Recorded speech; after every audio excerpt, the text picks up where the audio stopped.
Riviera Beach, let's celebrate the 4th with Leah James, Joe, and the Derek Mack Band. Enjoy our exciting fireworks show. This free live holiday event is happening July 4th from 4 to 9 p.m. at Bicentennial Park with a kids' fun zone and food trucks. Let's celebrate America's 250th birthday.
Riviera Beach, let's celebrate the 4th with Leela James, Joe, and the Derek Mack Band. Enjoy our exciting fireworks show. This free live holiday event is happening July 4th from 4 to 9 p.m. at Bicentennial Park with a kids' fun zone and food trucks. Let's celebrate America's 250th birthday.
Riviera Beach, let's celebrate the 4th with Leela James, Joe, and the Derek Mack Band. Enjoy our exciting fireworks show. This free live holiday event is happening July 4th from 4 to 9 p.m. at Bicentennial Park with a kids' fun zone and food trucks. Let's celebrate America's 250th birthday.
Riviera Beach, let's celebrate the 4th with Leela James, Joe, and the Derek Mack Band. Enjoy our exciting fireworks show. This free live holiday event is happening July 4th from 4 to 9 p.m. at Bicentennial Park with a kids' fun zone and food trucks. Let's celebrate America's 250th birthday.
Riviera Beach, let's celebrate the 4th with Leela James, Joe, and the Derek Mack Band. Enjoy our exciting fireworks show. This free live holiday event is happening July 4th from 4 to 9 p.m. at Bicentennial Park with the Kids Fun Zone and food trucks. Let's celebrate America's 250th birthday.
Riviera Beach, let's celebrate the 4th with Leela James, Joe, and the Derek Mack Band. Enjoy our exciting fireworks show. This free live holiday event is happening July 4th from 4 to 9 p.m. at Bicentennial Park with the Kids Fun Zone and food trucks. Let's celebrate America's 250th birthday.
Yeah, they all want it. Got it. How's everybody? Good. We're about to start the meeting. 6 o'clock. Actually, it's 6:01. I'm a minute late. Forgive me.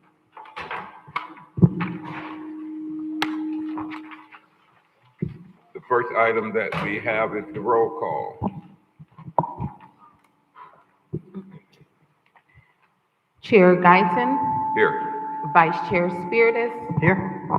Commissioner Miller Anderson, Present. Commissioner Lanier, Here. Commissioner Davis Paneer. Also present on the dais, Attorney Chris Smith with Pittman Law Group, Jadelle Mercier, Executive Director, Shirley Desir, Director of Administration. Okay, let's stand. We're going to have the invocation and pledge of allegiance led by Vice Chair Spiritus.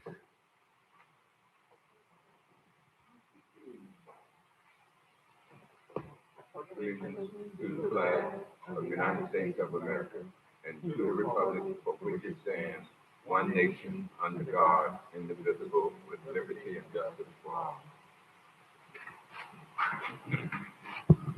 Are there any additions, deletions, or substitutions to the agenda? Yes, Chair.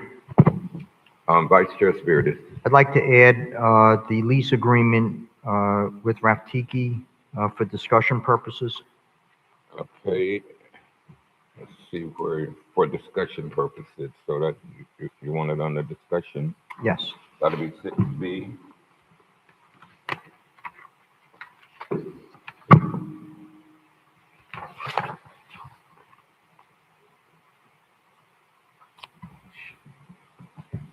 Okay, are there any further additions or deletions? Mr. Chair, Yes, Where- go ahead, Councilwoman Miller Anderson. Where did- Commissioner Miller Anderson. where did you just add that item? Under discussions, 6B. And I also wanted to see if we could just get a small update under discussion with Villa Lawrence. Okay, we can make that 6C update on Villa Lawrence. Villa Lawrence. Oh, okay. I'm not good with these funny names. That'll be 6C. I need another pen.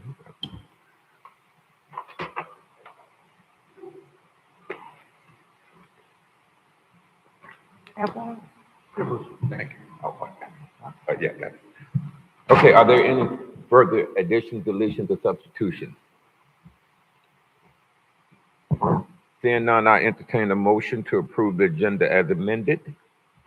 Moved. It's been moved by Vice Chair Spiritus, second. Second. Seconded by Consolidated finger. Commissioner Davis Prenier. Is there any discussion on the motion? Seeing no discussion, I'll call a question. Mr. Lanier? Commissioner Davis Panir. Yes. Commissioner Lanier. Yes. Commissioner Miller Anderson. Yes. Vice Chair Spiritus. Yes. Chair Guyton. Yes. That motion passes 5-0. Moving down to the consent agenda. Does anyone want to pull anything from the consent agenda? 3A, Chair, for, You want to pull 3A? yes, for the, put on the regular agenda. Okay. We're pulling item 3A. Are there any other amendments to the consent agenda? Seeing none, I entertain a motion to approve the consent agenda as amended. So moved. So moved. Second. It's been moved by Councilwoman Miller Anderson and seconded by Vice Chair Spiritus. Is there any discussion on the motion? Here, yes. Chair, Mr. Mercier. are we discussing item 3A? Are we removing Yes, it from we consent? just moved it off the consent. Any further discussion? Seeing none, I call the question. Ms. Lanier. Commissioner Davis Panir. Yes. Commissioner Lanier. Yes. Commissioner Miller Anderson. Yes. Vice Chair Spiritus. Yes. Chair Guyton. Yes. That motion passes 5-0. Okay, the next item is going to be the item that we just pulled from the consent agenda. It was 3A. Staff, would you read that into the record, please?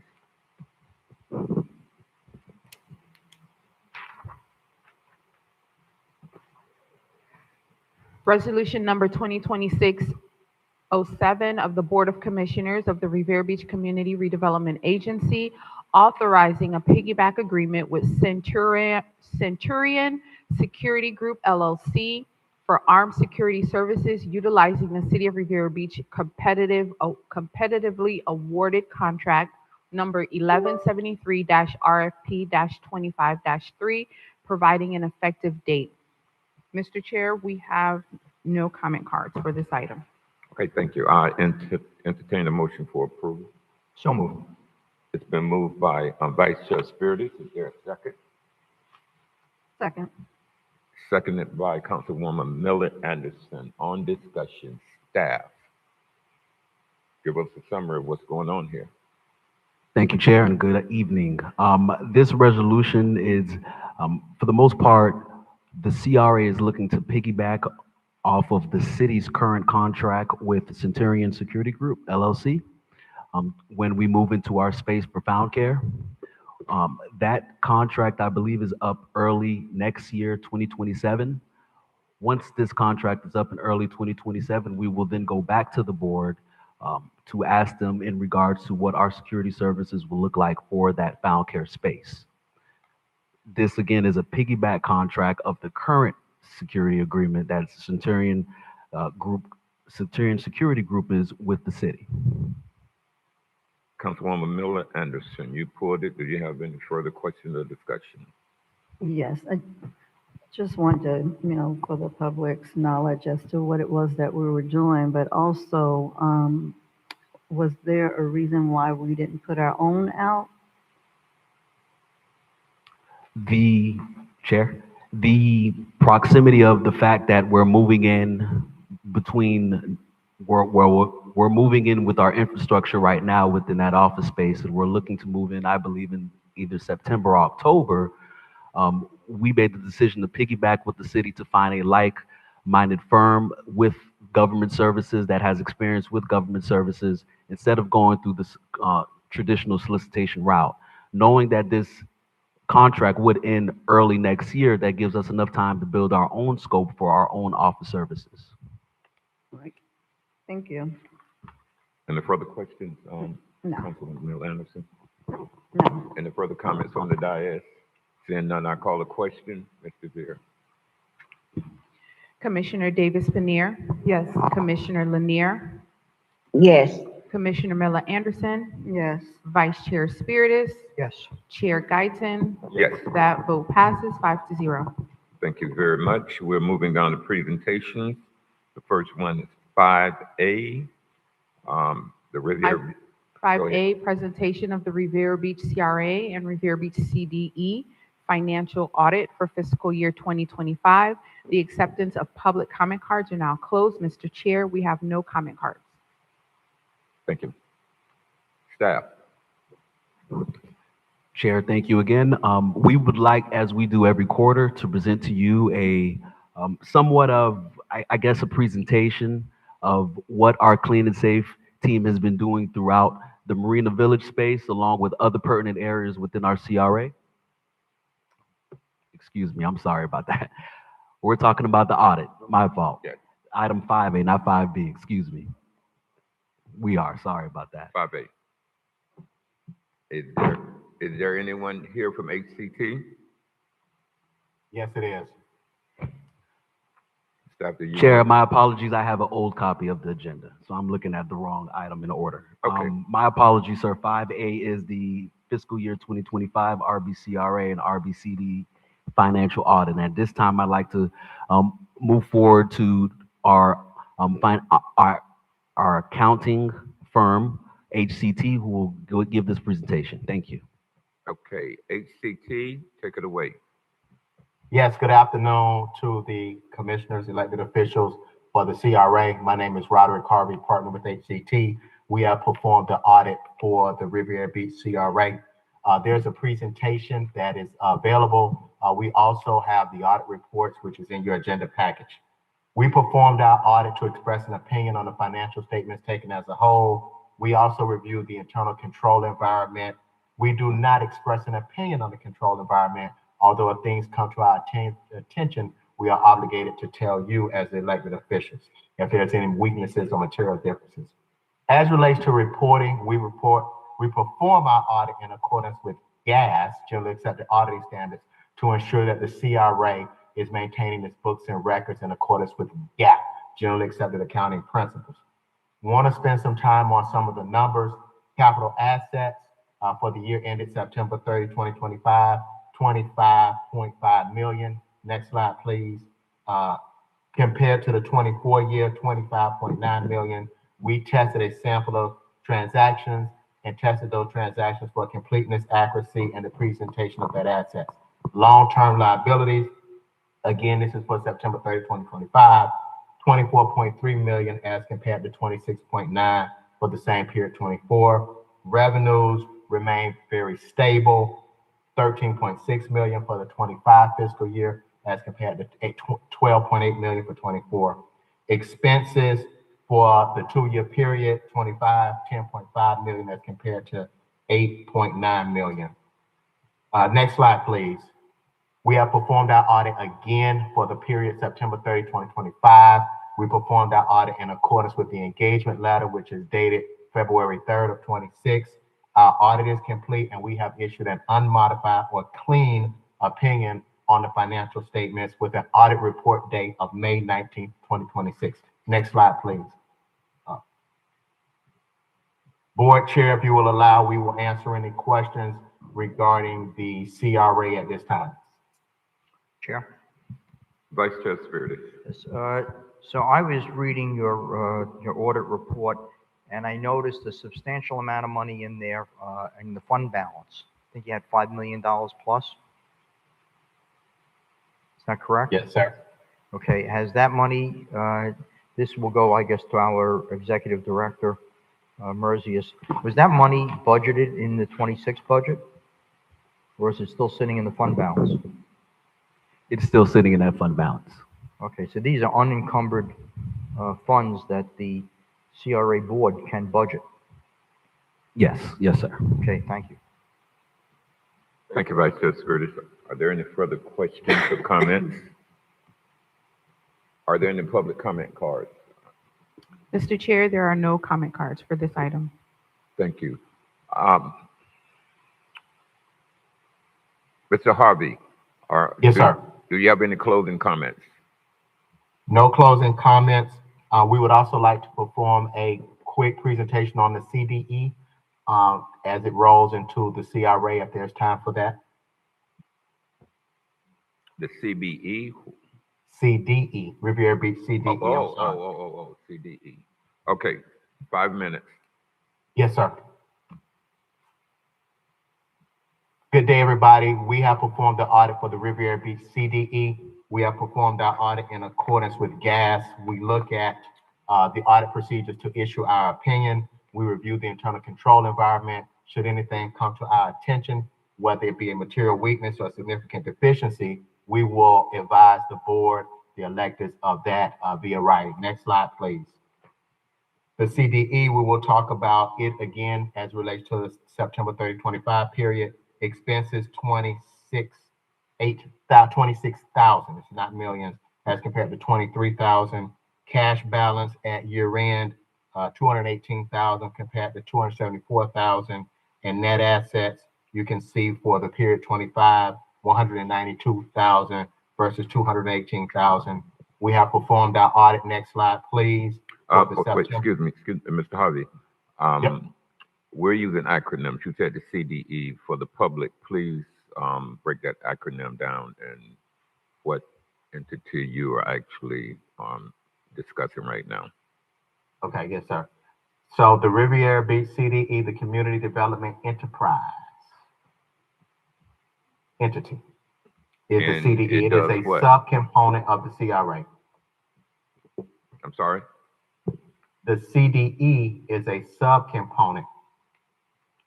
So the Riviera Beach CDE and the Riviera Beach Event Center LLC comprise the companies that form the CDE, the Community Development Enterprise, for the organizations that we are reporting on. Okay, I'm aware of that. I just wanted the public to also be aware of what we were discussing. Continue, please. Yes, sir. Last slide, we have performed our audit for the September 30, 25 year. Our audit was performed in accordance with the engagement letter, which was dated February 3rd of 26. We have completed our audit and issued an unmodified or clean audit opinion with a date of that audit report of May 19, 2026. We will entertain any questions that the board may have, Mr. Chair, if you so allow. Okay, are there any questions or comments? Chair, Yes, Councilwoman Lanier. is there not a audit performed for the CDC? If if I'm not mistaken, the CDC is a private entity. So, but staff, if you want to entertain that, but the CDC is not a public entity. Thank you, I Chair. know we give it strong support though, but it's separate in itself. No, we give it money. I know, I Mhm. know. We give different private organizations money. But I'll yeah, take that. please. Thank you, Chair. The CDC, as you stated, is a private organization and a faction of the CRA.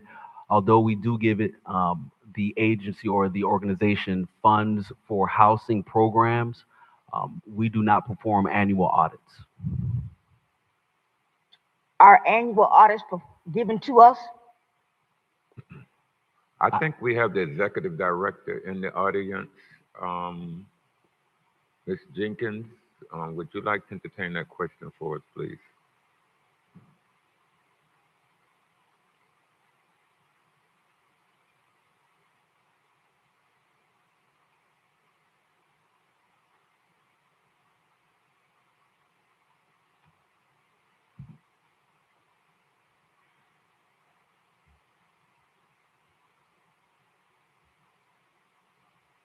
Please introduce yourself in your capacity with the CDC, please.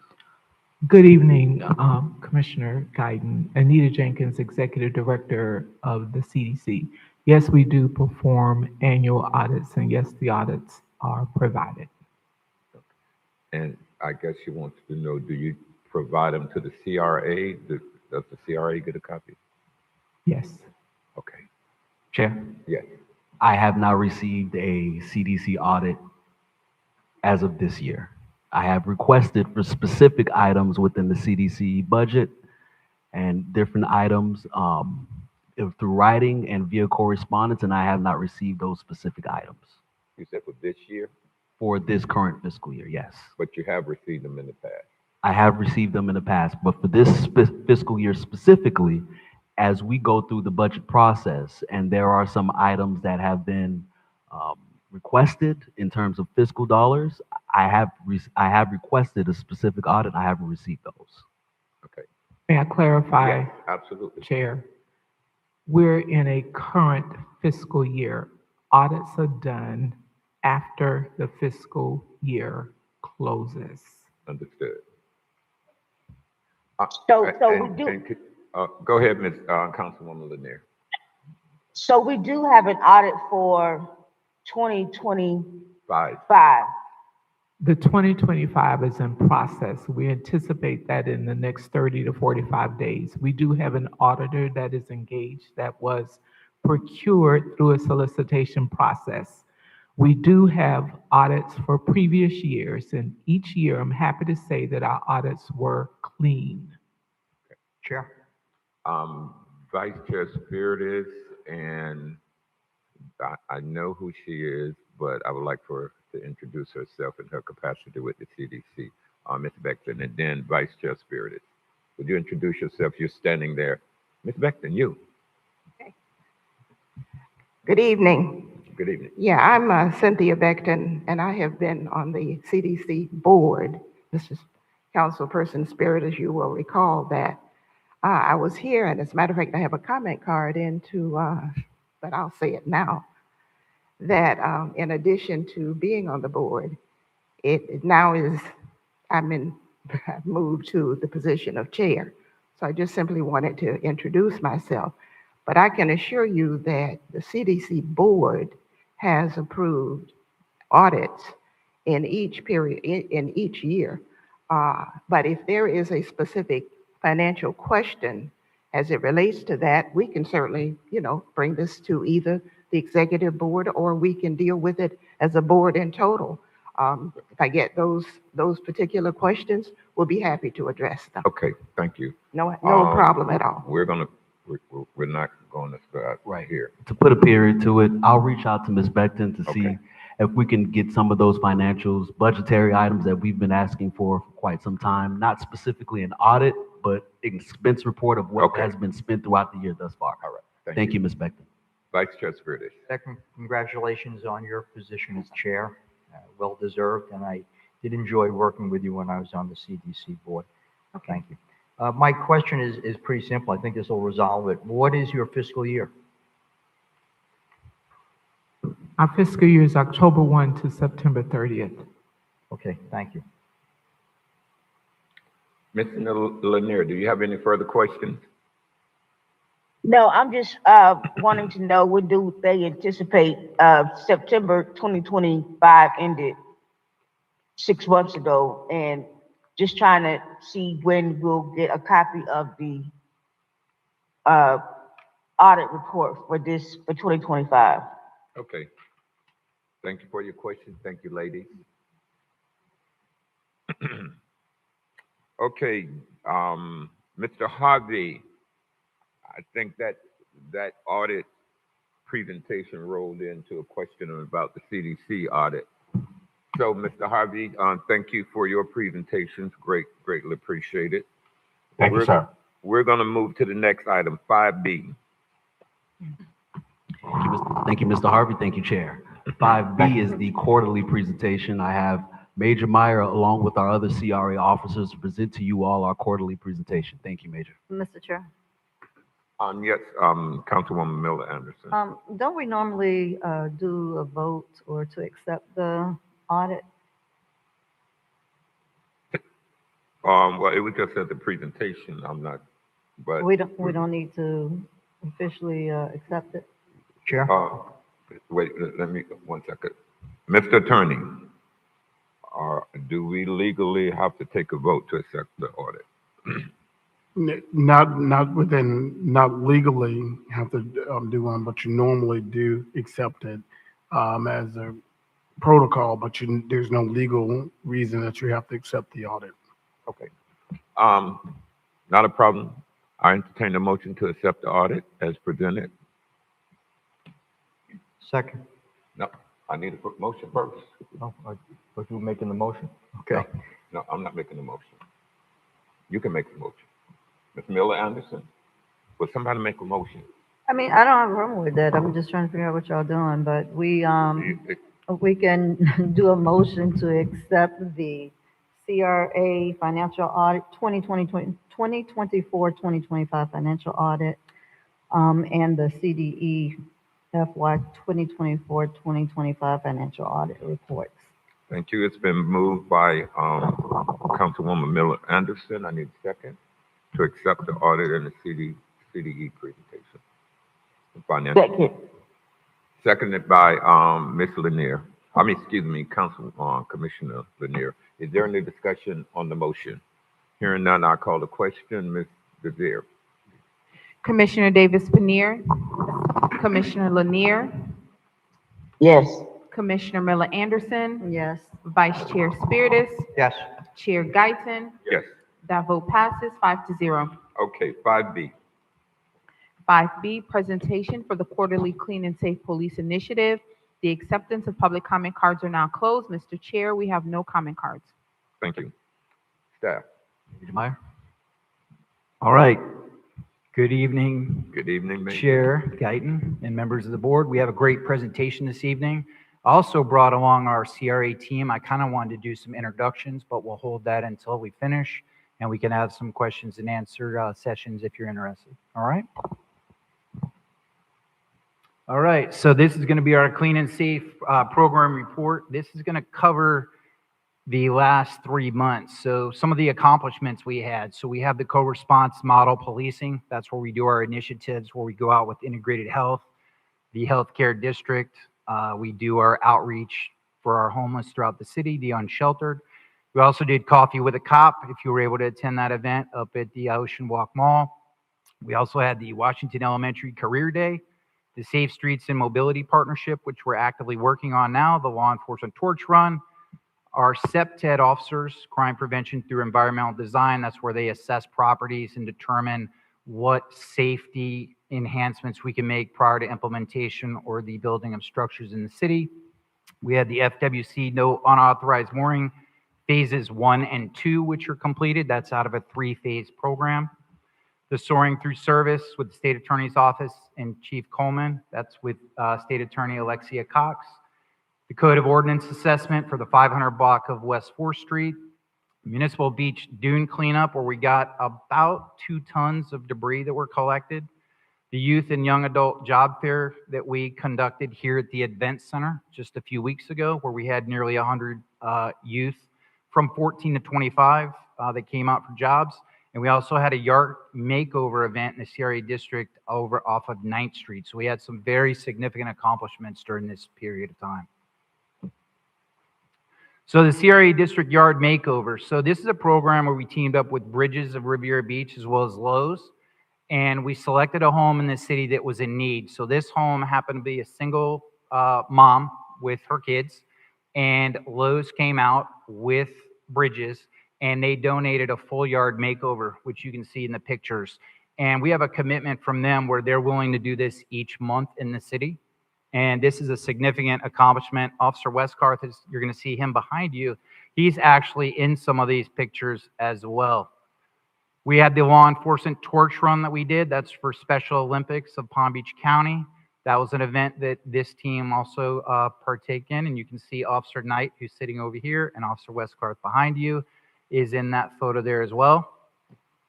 Code of ordinances that we're doing. So this is where we go to specific areas in the CRA district and we're trying to identify problems that need to be addressed. So we know that blight in the city comes from trash and debris. And you can see this business owner here was not taking care of their property. A lot of debris outside. You can just see that from the photos.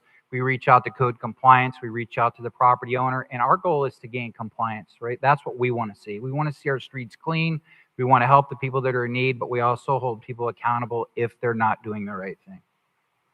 So that's the after picture. So pretty big difference from what you saw on the first slide. So the left, that area was pressure washed, debris was picked up, and property was fully brought to manageable conditions within 24 hours. So that's really what we aim to do. This is a city-owned lot in the CRA district. We teamed up with our public works team. They did litter abatement and also took care of the landscaping. And this is just giving you some of the highlights of the things that we do over the course of the month.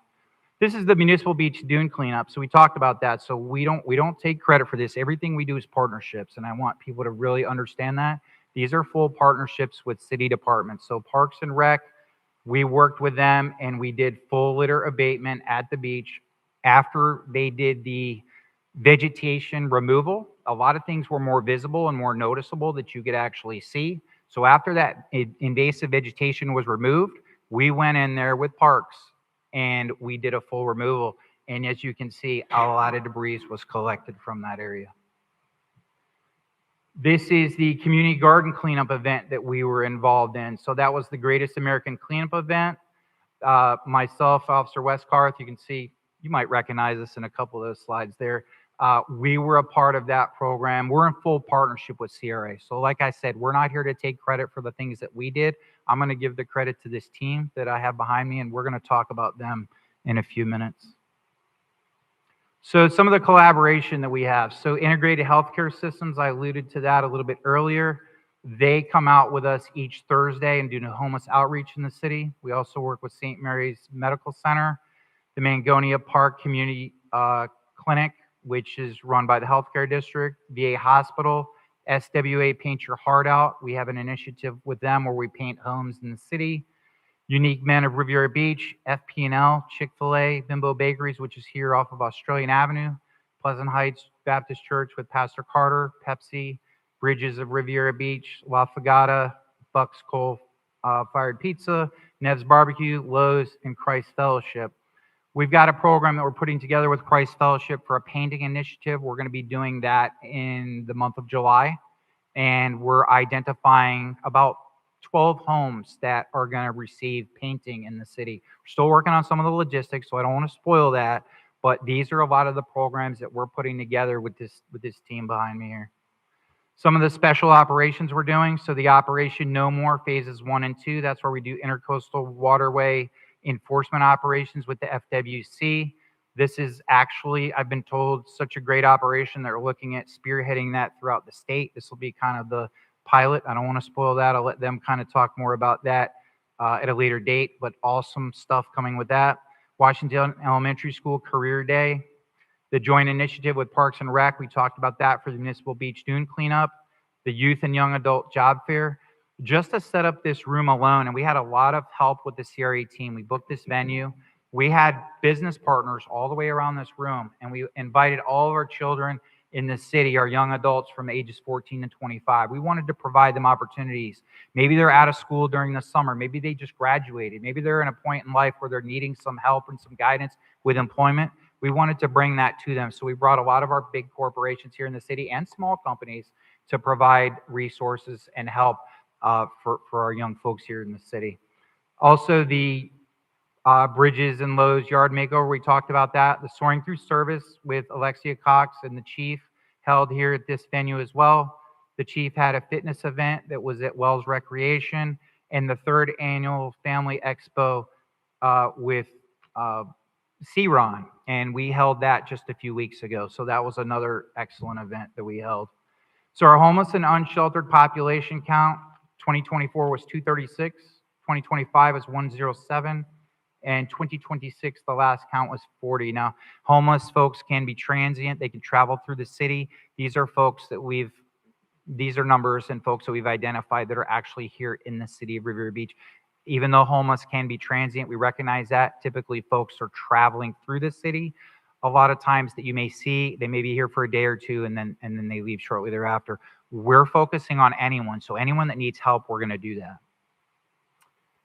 For the data for this time, so this is from April and May, because we're midway through June. Arrests in the CRA district was 80. Field interview reports was 129. Traffic citations was 266. Warnings was 308. And park, walk, and talk, that's where we get out of our vehicle, engage business owners, homeowners, or anyone else, was 975. And I really wanted to take this opportunity to recognize the team that we have here tonight. So if I could have my team stand up, that's right back here, and I'm just going to introduce them. So we have Captain Christoffel that joined our team recently, just in the last month. He's been with the agency for about 17 or 18 years. He's a welcome addition to the team. We're very glad to have him. Officer Knight, you've seen her out in the CRA district. She is one of the CRA officers assigned to the CRA district. We have Sergeant Lee, phenomenal as well, amazing. He is the sergeant over the CRA district, so he oversees the operations that take place here.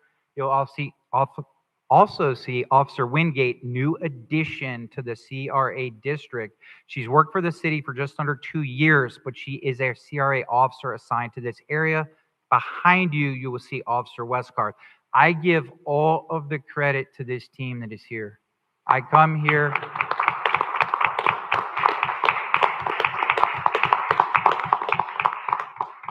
What they do every single day, and they know this, and I tell them this, but I'm going to tell you guys, and I'll tell you over and over again, the work that they do is absolutely amazing. We couldn't do it without the partnerships, right? The police department is out here collaborating with the CRA team, our public works team, all these businesses that we're collaborating with. It takes a village, right? We know that the mayor speaks about that often, right? It takes a village. I believe all of us believe in that philosophy. That's why these results are happening. This team right here, the boots on the ground that are making the connections, we thank them greatly for what they do. Thank you very much. Thank you. And thank all of your team, your officers. It's greatly appreciated, the work that you do. Let's give them another hand. Thank you, Major. Yes, sir. Appreciate Any questions? I'm sorry? Any questions from you or any members? Any questions? Nope. Seeing none, that means you're doing a good job. Thank you so much. All right, we're going to move on now to 5C. Presentate each CRA mobility plan. The acceptance of public comment cards are now closed. Mr. Chair, we have 2 comment cards. Okay. Thank you, Chair. At this time, I'd like to discuss or provide a presentation of the mobility plan. Earlier today, there was a town hall meeting where we invited members of the Riviera Beach community interested in where mobility is heading throughout our CRA district. Today, we would like to present to you a mobility plan that is at its first iteration of a draft. We are looking for constructive criticism and feedback, where we will take that feedback and also provide you all an opportunity to digest the information for about a month or so. And in the July meeting, we'd like to come back to you all to discuss the finalization of this mobility plan. So again, this is the first iteration of it. At this time, I'd like to present to you guys Elbert Waters. Chair. Vice Chair Spiritus. I'd just like to make a comment before we start. I'd like to thank the City of Palm Beach Gardens and Chelsea Reed, the Honorable Chelsea Reed, as acting as the TPA Board Chair, the MPO. Now, she did provide assistance to the CRA from Palm Beach Gardens, and it's great to see that we were able to work together with another municipality, and we thank them very much for all their assistance. Thank you, Vice Chair. It's always good to work with other municipalities and collaborate on these issues. I'm sorry, introduce yourself. Yes, sir. Good evening, Mr. Chair and members of the CRA Board. For the record, my name is Albert Waters, President, EL Waters and Company, LLC. I have with me our project team, Mr. Corian Delane, who's our project manager. In addition to that, Matthew Wojciechowski, who is our partner from the Corradino Group, Transportation Specialist, and Jose Ledger.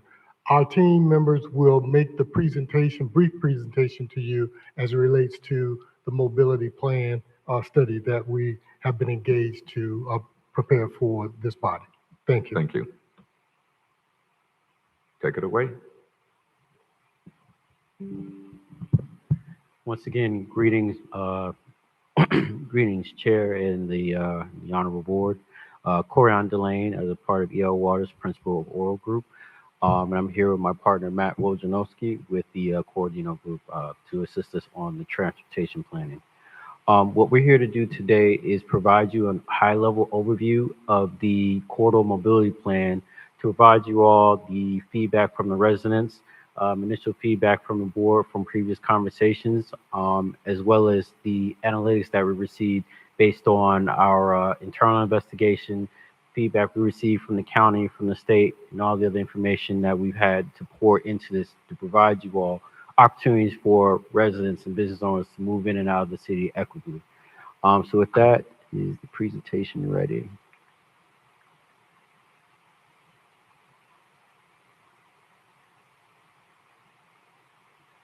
Good.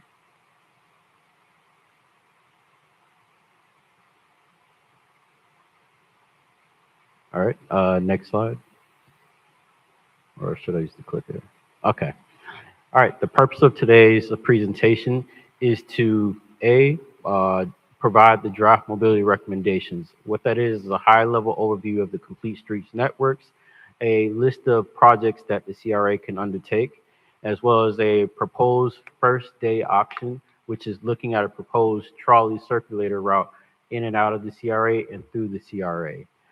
With that, we'll lead into the concept of mobility hub hierarchies and locations. So my colleague, Matt Wojciechowski, will be able to provide an overview of the maps, overlay, and hub classifications that are going to be included in that draft plan. And then number 3 is next steps, which is outline the review process, adoption timelines, and community engagement milestones to provide you all an overview of what are some of the opportunities that the CRA can undertake in order to move this plan forward. So it's not sitting on a shelf, but it's actionable from day one. The next slide, please. So over the course of the last 6 months, our team has worked diligently with CRA staff as well as auxiliary staff with Palm Beach County, FDOT, and other adjacent agencies to complete a series of analyses. With that, we were able to conduct a mobility audit, which is collect the information and the data from the engineering department, from the county, from staff, to look at some of the key points of contention within the CRA area. So whether that's Marina Village, looking at the conditions of Avenue E, looking at the road work to be scheduled on Broadway, Blue Heron, leading out to Ocean Walk. We want to get a holistic picture of, what are the concerns or what is the current status of these conditions, so we can build upon that to provide the necessary recommendations to help streamline a much more robust system. With that, we have conducted numerous surveys. We did have a workshop initially on April 7th. I believe we had just over 40 participants where we collected that information from there. We also worked with your staff to make sure that the word was put out on the street. So whether that was through mailers, through handbills, through social media, through the website, to make sure that the word did get out. With that, I know I have 92, but it was actually over 100 responses. With that, we've also held a workshop with your seniors that was very well attended. They were all thoroughly engaged with the conversation, and they provided some very good feedback, some very good historical overview, as well as a lot of their pain points as well, which is very vital to help us with our analyses.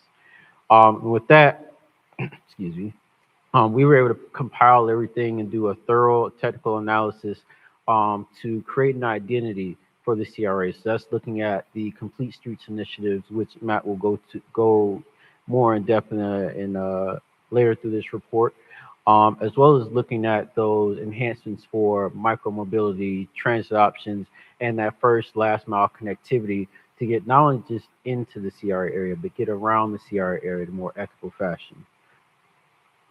Next slide. So, based on the feedback that we received, we did get a lot of concerns with certain conditions that are within the CRA. And one of the main pain points that we received was looking at items dealing with your infrastructure. So that's looking at lighting, sidewalk, transit stops improvements, things like that that helps residents feel safe when they're just getting through the city. We actually did a couple of ride arounds, but one in particular we did with city staff, I believe about 2 weeks ago. And one of the main concerns that we saw along these roadways was, there was a lack of curvature and there was a lack of sidewalks. One of the main concerns that we received from staff was looking at Avenue E, which is a pain point within the CRA. Is like, how can we enhance this roadway as it is a major tertiary thoroughfare throughout the CRA? So we provided some feedback from those results into our recommendations to look at that as a pilot street. But that doesn't take away from the other streets that need those improvements as well. But it's just kind of a highlight of other areas that need that level of improvement as well. It's just we noticed that one is kind of the main point of contention with a lot of residents to make sure that is improved. With that, as we mentioned before, we received a number of surveys from the residents that provide these high-level concerns. And 78% of residents would love to visit more CRA destinations with these different micromobility options, whether it is a trolley or whether it is those micromobility options such as an e-bike or scooters or things like that, the younger generation. But what do you call it? Different rideshare services. So with that, I do want to segue over to my partner, Matt, that can go in a little more detail on the Complete Streets initiatives and some of the other analytical items that were received from the data itself.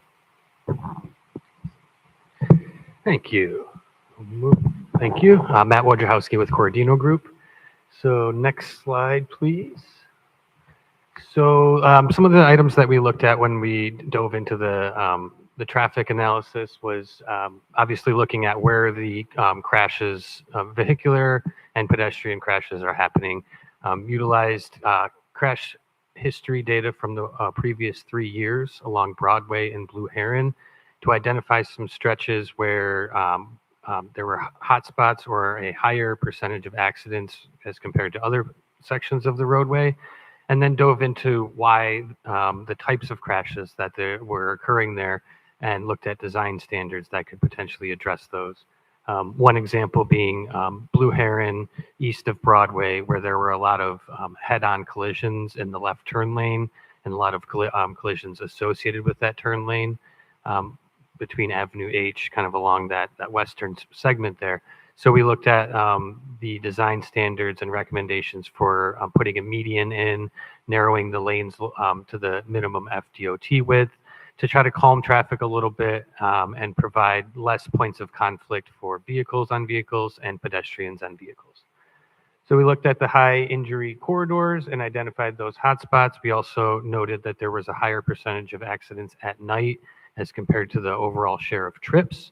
So we know that lighting, not only for sidewalks, but for vehicles can be improved as well to improve safety. We took a look at the infrastructure gaps and noted where there were sidewalks, no sidewalks, sidewalks on one side, sidewalks on both sides of the street, and identified some of those areas where the CRA can prioritize their funding from day one to say this gap right here, if it's not going to be filled with a development project, is something that we should prioritize here along with lighting in those areas. So then we took a look at, when we were looking at the injury or the crash data, we also took a look at the speed and freight operations. We know that being near the Port of Palm Beach, there are certain operational roadway designs that need to be maintained for turning radii for large vehicles. So trying to balance all of those within the district to allow not only cars to operate efficiently, but pedestrians and bicyclists and other users to operate safely as well. And then looking at the transit deficiencies, looking at the conditions of the stops, the future plans for Palm Tran, and making sure that those are the CRA and the city are aware of those. And then we held several meetings with Palm Tran so that there's some established connection there, particularly at Broadway and Blue Heron, where they're planning to put in some physical infrastructure for that stop. So we have some recommendations for that as well. Next slide, please. So the part of the Complete Streets framework, once we established all of the inventory audit of where the hotspots were, where the changes were needed, we then reviewed the design criteria for FDOT, Palm Beach County, and some national standards as well related to pedestrian and bicycle infrastructure.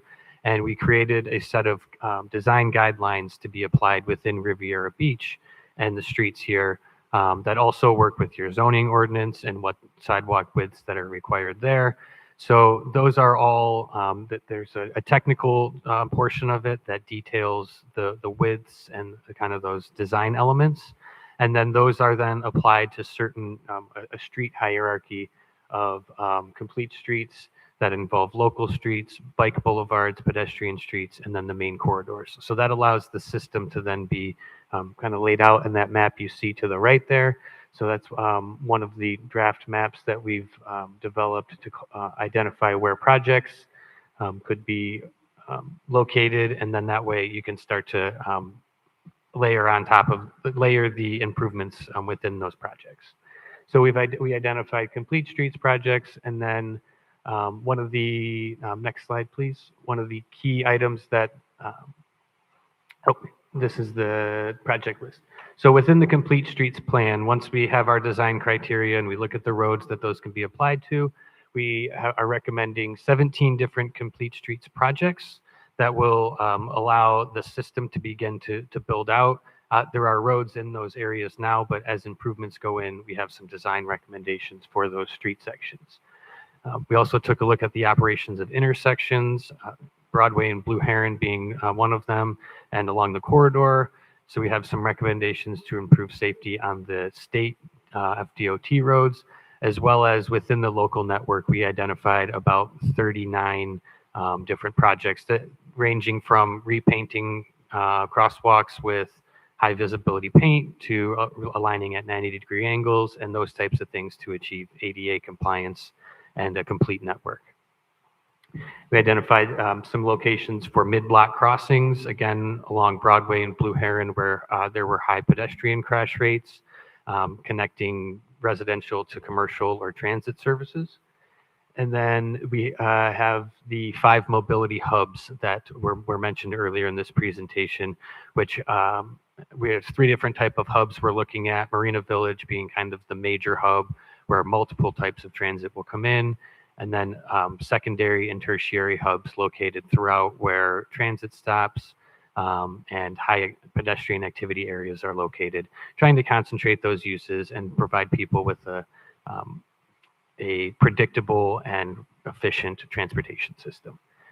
So those were the projects that we recommended. And then to support those projects, as the CRA moves forward with this planning, we identified 5 different programs that could be implemented, including a safe streets and lighting program, an overall wayfinding plan, fixed route trolley pilot, which I'll get to in a second, a CRA rideshare service, which could be used in conjunction or instead of the trolley service, and then the complete streets policy adoption from the city perspective to really put some teeth to this and be able to capture some Sure. additional.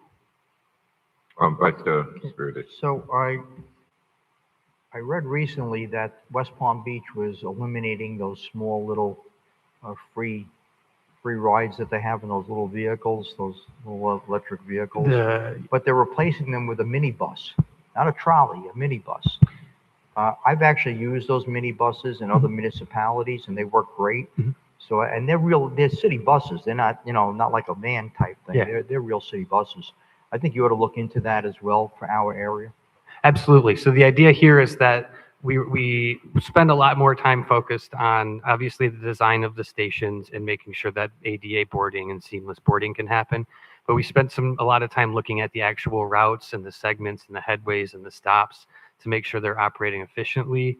The idea being that multiple different vehicle types could operate within that system, and that so that you have an understanding that this route may take between 38 to 40 minutes to complete the whole thing.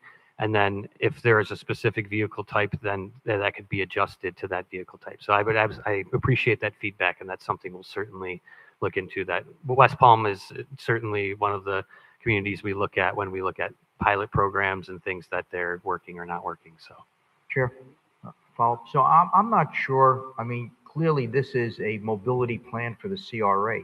Correct. But we really need a mobility plan for the whole city, which that's includes the CRA. Absolutely. And that's a lot of these principles can be applied outside of the city framework.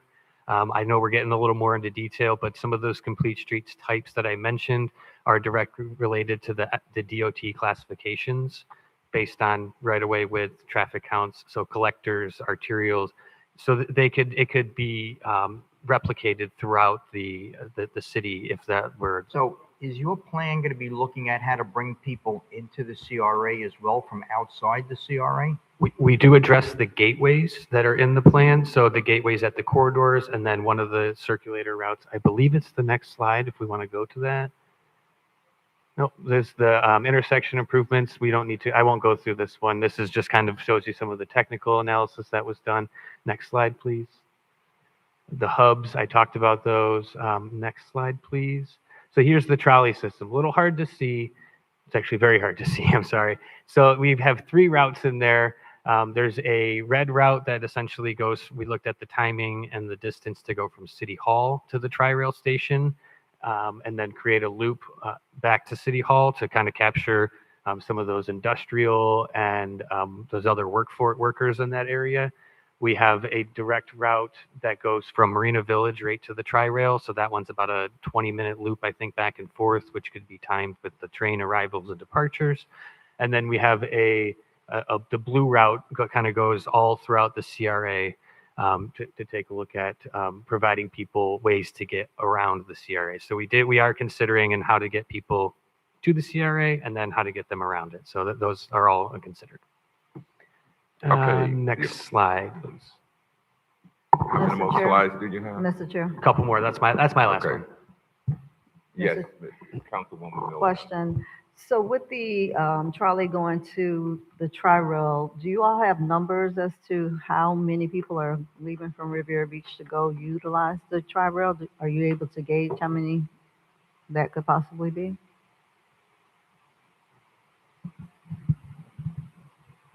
Don't know that we have specific numbers on actual ridership. It's very difficult because there is no route from the Tri-Rail to the locations we were looking at. So we did look at some of the ridership numbers from those stops. And a lot of this is where we kind of have to layer in our feedback where there are gaps in the data. We talked a lot with staff and residents, and that was kind of the supporting one of the other supporting items for that recommendation. So We also had some conversations with Palm Trend that they be able to put some connector routes in. So we're trying to set it up so that there's multiple options. Okay, thank you. Vice Chair Spirit. So have you been in discussions with Tri-Rail? You know, for a transit district, for example, have you discussed any of that? So our conversations more been with Palm Tram in terms of the connectivity to the Tri-Rail location. In terms of gathering that initial data in terms of ridership, that's something that we're still working on, but these are the feedback and comments that we need in order to go back and continue on with these conversations, because at the end of the day, we still have an additional month, but this feedback that we're receiving from this dais helps us navigate how can we continue to sharpen those recommendations to move forward towards a finalized plan. So I would just like to make a suggestion. We're not going to meet the requirements of Tri-Rail right now for a transit district and a station unless we can justify how you're going to get ridership there without them getting in a car. So the loop system on those buses that you're talking about is the perfect way to do it. That's why we have to look at this as a whole city mobility plan. We have to look larger than just the CRA. So I suggest, of course, that the city, and we have, obviously, we sit as the city council also, we should be moving forward with a mobility plan that works with your plan, and hopefully maybe you'll be the same people doing it. That would make sense. But we should start working on that now if we want to be able to justify a Tri-Rail station here, because they're getting ready to start making decisions on that, as you know. And we do sit on the MPO, so that does give us a little bit of extra credit. Chair, Okay. if I can add to that point, sir. So this mobility plan here is specifically focused within the CRA district. Now, in the future, if we do decide through the board to move forward with an additional study throughout the city, of course, we would develop an MOU agreement. And if we can travel outside of the city, then we would go into the town of Mangonia, along with West Palm Beach, and take a look at their respective Brightline and Tri-Rail stops as well. But what we're doing is specifically this mobility plan is focused centrically within the CRA district and the potential that can happen. Right, Chair? Thank you. But Director Merzius, but what I'm trying to get at right now is you want to get people to the Marina project. You know, so Tri-Rail is a perfect way to get people to the Marina project. So if you have a loop bus where it's only a 15-minute ride, people don't want to sit on a bus for an hour. But if they only have to sit on a bus for 15 minutes or 20 minutes, they'll get on it. So if you can go from a Tri-Rail station to the Marina, Tri-Rail station to anywhere in our downtown, that will help substantially. And I think that should be brought up in your plan, because it will be helping the CRA and the CRA districts, you know, the waterfront area especially.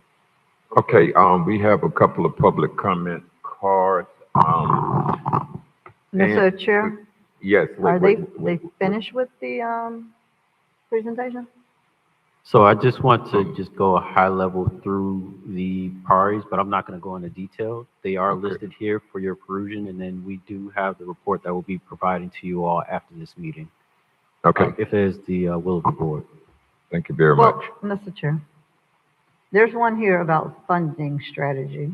I'm sorry? There's a slide about funding strategy. Can they share their thoughts on that? On Yeah, what they presented? I mean, we Do did. you have any more slides? Yes, they do. It's only 3 more slides, but they're high level, so we don't have to go in depth. As you can see, You can these run are through some of them. our prior Let's recommendations. finish it up. You know, we just don't want to be an hour here on the Oh, no, presentation. definitely not going to get an hour, sir. You I know, promise I'm you that. just, I love presentations, but you know, hit the major points and keep it moving. That's all I'm saying. Okay, let's go. Okay, Right.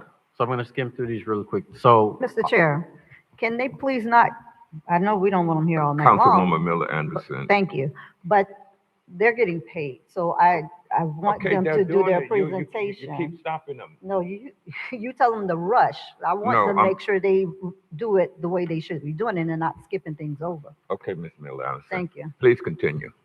thank you. So just to go through it really quickly, so these are our initial recommendations that are going to be a part of our report.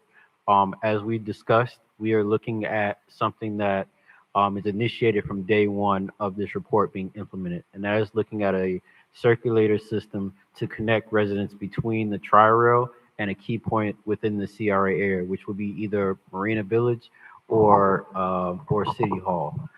This is a pilot program to initially see what the numbers look like in terms of individuals that will be utilizing the tri-rail system into the CRA area and create the justification that board member Spiritus had talked about in terms of building up that critical mass into utilizing these mobility options. Item 2 is looking at a multimodal infrastructure priority program. This is pretty much a guideline for the CRA board to have a rubric for improvements that need to be implemented within the CRA area, looking at either utilizing a first last mile system, micromobility options, and that trolley system, is creating a priority program where those dollars and improvements need to be implemented. The third is looking at the option of a CRA mobility trust fund. So we've actually analyzed a few municipalities from the city of Boca Raton, city of Aventura, city of Orlando, in terms of a system to where when new development comes into the CRA area of the city, that they would, in terms of looking at some development, look at a reduction of parking, for example, or variances. However, the city ends up, getting the short end of the stick. This is an opportunity where you have an ordinance in place to say, well, in terms of doing that, then let's work together on other opportunities and resources that can gather back into the city to help offset those costs or those challenges that may be incurred due to these projects. The fourth item, as I mentioned, number 1 is a circulator into the CRA. This item is looking at now circulating residents, visitors throughout the CRA area. As Matt showcased earlier, we looked at 2 particular routes. One that is connecting from Tri-Rail into the city, and the secondary system will look to now circulate individuals throughout the CRA area from that key point. So now not only you have a connector, but now that connector is now connected to a circulator. The fifth, we did talk briefly about the mobility hub strategy. So looking at new developments that are coming into the CRA area, such as this location, Marina Village, as well as the Blue Heron and Broadway developments that are coming up, knowing that those are high impact locations, those are certain areas that that will have recommendations to implement mobility hubs at these locales. And then the safe streets and lighting initiatives that we discussed about previously is looking at key points within the CR area to enhance those improvements in those areas to provide more priority to that that the CRA feels like it needs to implement much sooner. With that, next slide. All right. With that, the CIP alignment and funding strategy. So we've had an opportunity to look at the city CIP plan and looking at priority projects that have a emphasis within the CRA area.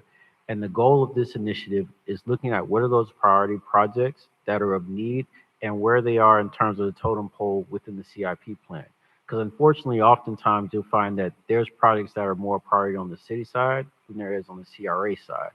This now provides an opportunity to CRA to review that with a fine-tooth comb, and then the CRA sets its own priorities to where now they can establish additional resources, whether it's looking outside for grant opportunities or allocated X amount of dollars to certain priority projects, like I mentioned with Avenue E or Avenue H, or these new developments coming in, creating those mobility hubs.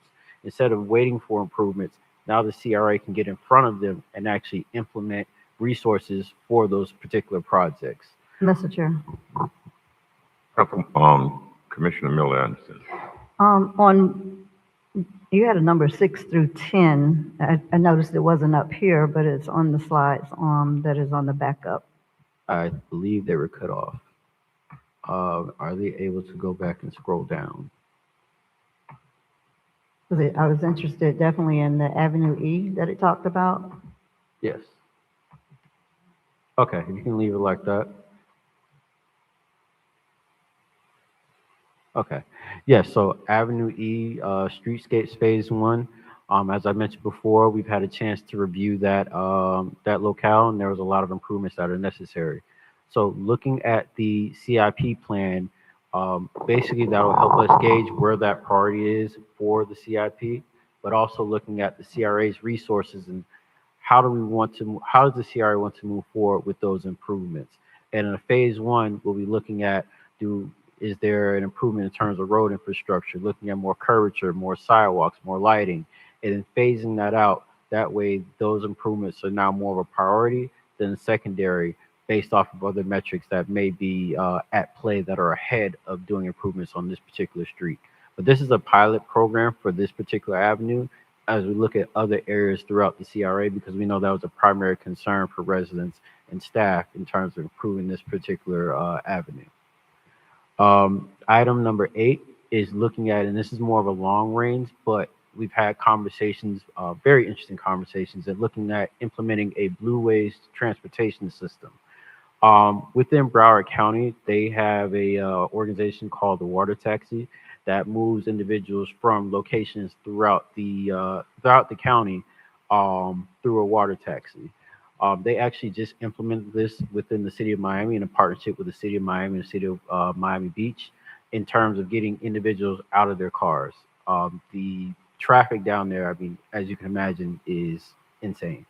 And being able to create an opportunity where individuals are now out of their cars and utilizing, underutilized resource, which is our waterways, has been a huge improvement. And they've had a pilot program for just under a year, and they've already seen monumental success.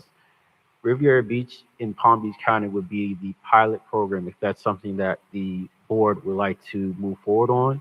And we've already begun doing the evaluation of what that would look like in terms of connectivities between key points within Palm Beach County, whether that's downtown West Palm Beach, Delray, other cities throughout the area. We've had a preliminary conversation with the county about what that would look like in creating that system. So if that's the will of the board, that's something that will be in your report to implement sooner than most. And it would be a very unique opportunity, knowing that you have key points within your CRA area that are, world renowned. I mean, you have Phil Foster Park, you have Ocean Walk, you have Peanut Island. Having individuals come on a boat and coming seeing those resources would be a great economic development item for your CRA area. The next item is looking at a parking equity program. And essentially with that, okay, real quick. So,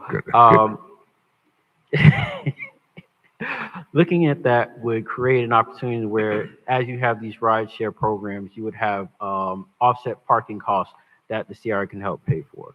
And then last thing is creating a mobility governance framework. Now, that's the framework that can identify priority projects within the CRA area and implement those resources in real time to those specific projects. Next slide, please. And we went through that, so next slide. So I won't go through this, but this is a idea of a 10-year capital phasing plan, looking at priority projects for the next 10 years. As you can see, for the next 2 years, this is the foundational piece. So whether that's looking at a day one circulator, Avenue East Street Shape Phase 1, in lighting upgrades and mobility hubs, that's something that the CRA can implement today. And as you see moving forward, there's projects that are complete within that 10-year timeline. Now, of course, the CRA can move much quicker than those 10 years, but at least gives you a guideline of particular projects within that time frame. Next slide, please. And this is just an implementation framework that kind of conceptualizes that last slide. And it shows timeline, key roles, and key metrics, and the lead agencies who will be spearheading these initiatives. Next slide, please. So, to the last slide. As you can see, these are our next steps. We've already gone through the first two. We've had our workshop earlier today at 4 p.m. The next step would be the board review, which is we're having this conversation now, and you will have a month timeline to review. We have no issue in speaking with each and every last one of you if there's any other feedback and comments that you may have throughout this process, so we can help put forth a solid plan when we bring it back through the July final draft. And then we'll be doing cost estimates and everything like that to make sure that we're aligning CIP projects with resources within the CRA, as well as grant opportunities that the CRA can go after to help offset some of those costs. And all that is leading up to item number 5, which is the July final draft, which will be providing the final draft for the board's review and the ratification. Thank you for your presentation. Public comment, please. Mr. Chair, we have 2 comment cards for this item. Chandra Stringer, followed by Scott Lewis.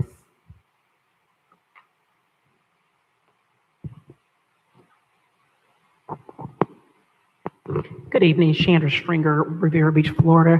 Thank you so much, gentlemen, for the presentation earlier. And then, had I known you was going to do that, I wouldn't have rushed off work to comment for. Nevertheless, I just want to make a few comments. One, to the residents. I know there are many residents that watch these meetings like I have in the last few months because I haven't been able to physically be here. But I'm going to beseech you earnestly to get engaged. These are things that are happening that is going to impact every single resident in this city. You can't be reactive, you got to be proactive. And so I'm looking this way because I know you guys are watching. And please, when you watch it now or later, you've got to show up to have your voices heard. Now, what I have found coming to this meeting earlier, that out of 37,000 plus residents, only projectively 100 and maybe 160 inputs have been calculated. That's not even 1% of the residents. And so my comment to the commission and to leadership of the CRA is to, if it's in a way possible, to extend or expand, I don't know the budgetary guidelines or what have you, their depth of work, because I don't know how this initial feedback would do justice for what is needed. I think a lot of times we sort of kind of do the framework of the scope of work very broad. There is no backup data to prove or to fact find what needs to be done. I was speaking to one of the gentlemen earlier. I'm like, I didn't see anything, that came to my door. I watch Facebook. That's how I get my news. I didn't see anything on the city's Facebook page. I'm not saying it wasn't there. I said I didn't see it. And then Riviera Beach is very unique. While there may be, it was specifically for the CRA, many people that live on the west side of town do frequently visit the businesses and things in the CRA district. The churches in Riviera Beach are mostly attended by residents in Riviera Beach. So to not have data that, these churches were involved, the Boys and Girls Club, the home daycare centers, all of these different aspects, and it doesn't matter that it's not in the CRA, I'm talking about input. So however this needs to be and however it needs to happen, I earnestly ask the commission to please consider amending this scope of work to make sure this is included. We are on the verge of so much good things happening. So it's not a put down, it's not anything negative. I'm just asking for further consideration. And I'm going to reiterate it again. Residents, please get involved. You can't wait until this plan is adopted and then, 200 people are lined up to make public comments. This is the time to do it. And this is just not for this actual, initiative. It got to be for anything that goes on in our city. Thank you. Thank you. Thank you for your comments. Next speaker, please. Scott Lewis.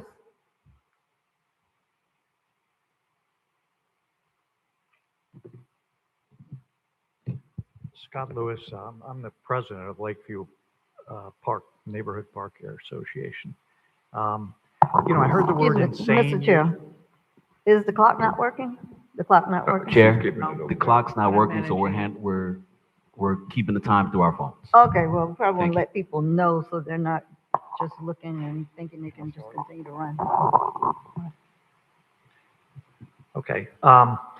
The word insane was just used about Miami Beach. I think it's insane what's going to happen here with 22,000 new trips in this area from all the new development. That's based on your impact fee study on a road that's already, in my view, coming to gridlock, particularly Broadway. I've stood up here before and there's things like Palmtran, getting them to give cutouts on the side of Broadway for bus stops rather than have it block up traffic in the right of way. And I know there was some pushback from Cotran about that, but you've got a county commissioner that can get that overridden. And I know that one of the county commissioners was very upset when he heard that Palmtran was saying no to Riviera Beach about that. But I also Sure want about that, Mr. Scott? Sir? Are you sure that Palmtran was saying no about the cutout? I might have said that. I'm talking about the bus Okay, service for I the county. didn't mean to interrupt you. No, that's quite all right. Thank you for the clarification. The other thing you know, I want you to start thinking radical. You got 16 projects on Broadway, major projects. Instead of kowtowing to them and doing strange things like I saw the two 25-story ones across the street, they're going to have a 35-foot, some kind of conservation easement all in the back. I don't know why that's not in front and y'all get some extra right of way for Broadway. You should be doing that with every major project, grabbing some extra right of way from the developers. And one intersection that showed up as the crash Central and Riviera Beach is Blue Heron and Broadway. And you all today own two corners. I heard, it's been a year, I heard Walgreens was up for $5 million. I heard Councilman Spirit is talking about $5 million earlier. To me, I'd look at creative stuff, buy the Walgreens. Give yourself 2 eastbound turn lanes so that going south, you could take one lane as an acceleration lane on Broadway. Do the same thing with the shop on the northwest corner. 2 lanes to turn right, 1 acceleration lane. Same thing with the northeast corner, and eventually the Marathon. You've got to get creative and you got to get big. And you better get ahead of these developers because we're going to get overrun, and the current residents are the ones that are going to pay the price for the 15 seconds. insanity that's getting laid out. Thank you. Thank you. Thank you for your comments. Are there any further questions for the presenters? I have one quick question. Who at Palm Tran have y'all been meeting with?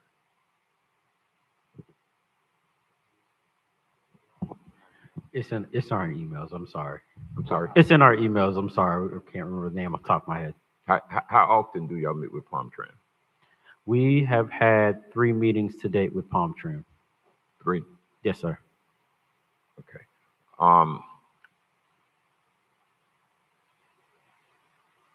We have, when I say we, I work for Palm Tran. Mm-hmm. Full disclosure. Been there about 24 years now. We have been instrumental in trying to collaborate on different projects into the communities. That's why I'm curious who you all were meeting with, because oftentimes I would be called into a lot of those meetings. But on this project here, the first and last mile is going to be very important. And there should be a process by which you go out of the CRA boundaries for a mile or so to bring them into an area where they can use this mobility plan here. Again, as they say, they call that the first and last mile. Also, you call them hubs, we call them destination points. Identifying destination points where people frequent, where they leave their vehicle, their home, and they headed to a certain place. In the transit industry, as you all know, we call that destination points.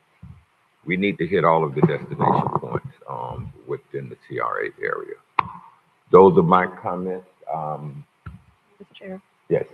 I'm gonna also support what one of the residents spoke about, connecting with our residents, because I think 92 responses in a matter of 6 months. I know you all weren't putting it out there or having meetings for the entire 6 months, but that's a very low number. And I will continue to say that we need to make sure that not only are we inviting residents to come to us for our meetings, but that we're going where our residents are. Our churches are going to be essential in anything that we're doing as far as development, growth in this city. And we need to make sure, because I heard him say that he talked to residents and he talked to staff, but you didn't talk to a lot of residents. So that's something that we're going to, and if you're working with staff, because you said that you work with staff to get information, we're going to need staff to be a little bit more proactive about making sure the information is getting to the residents so that they are included in these things. And like I said, our churches, our places like our schools, the Boys and Girls Club where parents pick up. We got to do more. And that's not just with CRA, that's with all the information and all the resources that we're providing in the city. So in this next phase, if there's something that includes residents or we're asking them for their input, I would hope that there would be a team effort as to, and I would like to see it, what are we doing to get the information out? Okay, thank you. Thank you very much. Thank you for your presentation. Okay, we're moving to the next item. Discussion item, Marina Village parking expansion, authorization to negotiate with Viking Yacht. The acceptance of public comment cards are now closed. Mr. Chair, we have one comment card. Thank you, staff. Quick summary presentation. Thank you, Chair. This item is in reference to seeking authorization from the board to negotiate with Viking in regards to a 1.6 acre parcel directly in front of the marina space west in between Avenue C and Broadway and 13th, between 13th and 14th Street. This item comes from many of the, I'd say, comments, constructive criticism throughout many of our patrons, along with the board, discussing some of the constraints of parking. So we're looking to address that right now with going into an agreement with Viking, a short-term agreement with Viking, and looking for direction from the board as to what the parameters of the agreement should be. Chair. Yeah. Vice Chair Spiritus. So, Director Merzius, so I know you want to lease this obviously on a short-term basis. This is the property, just so that everyone realizes, this is the property when you come into the marina where the house is in the middle of the lot. Correct. Yes, sir. Right. So I think that clearly this is going to be part of the marina project. Would make sense to make this part of the marina project. So rather than leasing the property, I think we ought to be negotiating to purchase the property. And then we could flip the property to the development team or keep it for the city as part of the marina project, keep it as parking for the marina project. So I don't think we should be leasing it. I think we should be buying the property. Have we done an appraisal on the property? We have not done an appraisal on the property as of yet, as the direction that we were looking for is just to see if we would go into a lease agreement with the property. Now, what we have done is we've had several meetings with our finance team, who are they are the main owners of the parking program, along with our development services team in regards to zoning and what feasible steps we could do with the parking space. But if it's of the board, the will of the board to go into an appraisal process for a purchase, then we would have a different conversation. I would look into the appraisal for purchase and for leasing. I would have a certified appraiser give us numbers on both before we start any negotiations. Well, I guess maybe you can talk to Viking and see if they'd be interested in selling the property.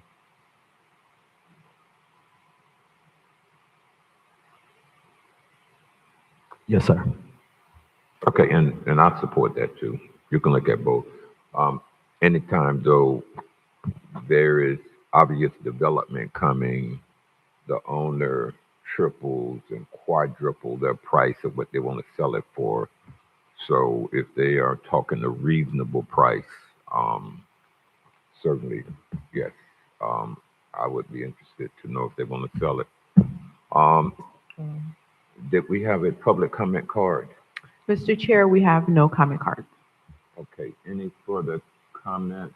Mr. Chair, I just had a comment. Davis Bernier. I like that consideration that you all spoke of, and at the very least, as I mentioned in the agenda review, is if there's any way that the developer also contributes if we are to be paying, or if we're going to be paying a fee to lease part of it or what have you, if we can make sure that we include the developers to help share some of that expense. And we spoke about that.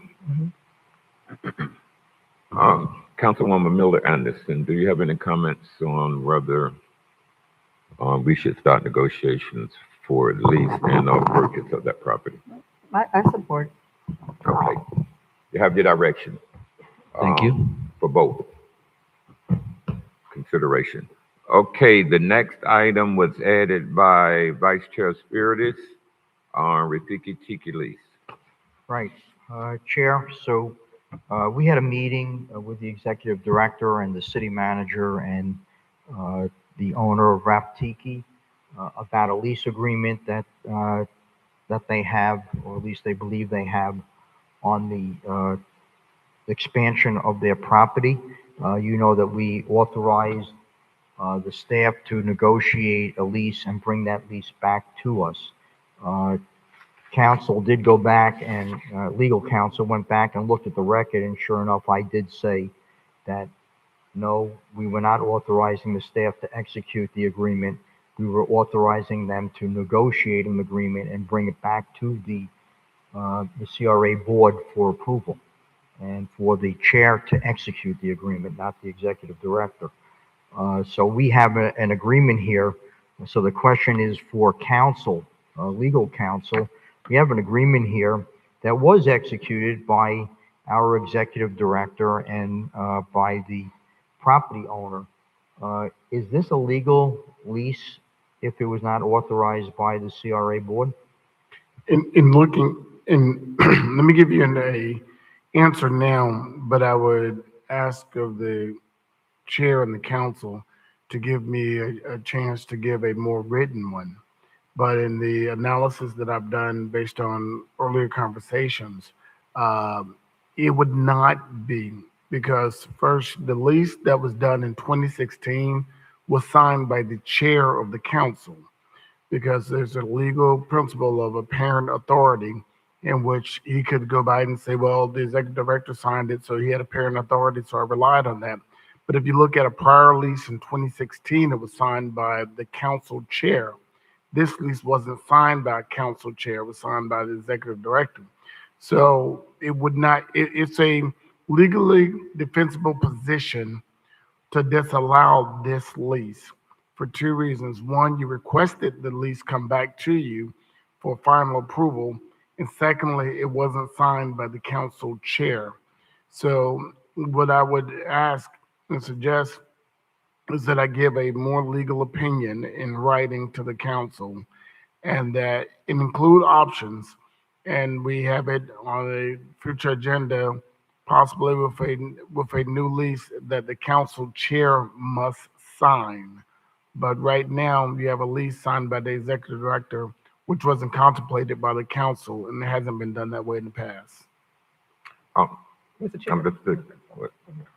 Yes, sir. Mr. Counsel, do we have a policy or an ordinance or any type of written guidance that says that it has to be signed by the council? I know precedent, what you just referenced. Is there anything in writing that requires the chair to sign it and not the executive director? No, sir. Okay, I think we're gonna have a problem with you, the attorney. The next question is, when we make mistakes, when I say we just as individuals in life, sometimes we have to eat those. I'm not saying that we should eat this, but if we're going to be respected, we had an executive director that put his John Hancock on the document, and he is seen as a representative of the city. Clearly, this wasn't a janitor, and not demeaning janitor. Don't take that as a demeaning thing. But they weren't part of the process to negotiate the lease. The executive director was. Yes. So I'm just giving caution to the wind, that, you know, if we made a mistake, sometimes we have to own up to it. Now, we can try to weasel out of it, but I live my life where when I make a mistake, I just have to eat it sometimes. Are there any further comments? Chair? Yes. Yes, So- Chair. Yes. First it was Vice Chair Spiritus, and then Commissioner Lanier. So, Director Merzius and Board, one of the contentions, at least that I have, with the lease that I read, was the build-out cost.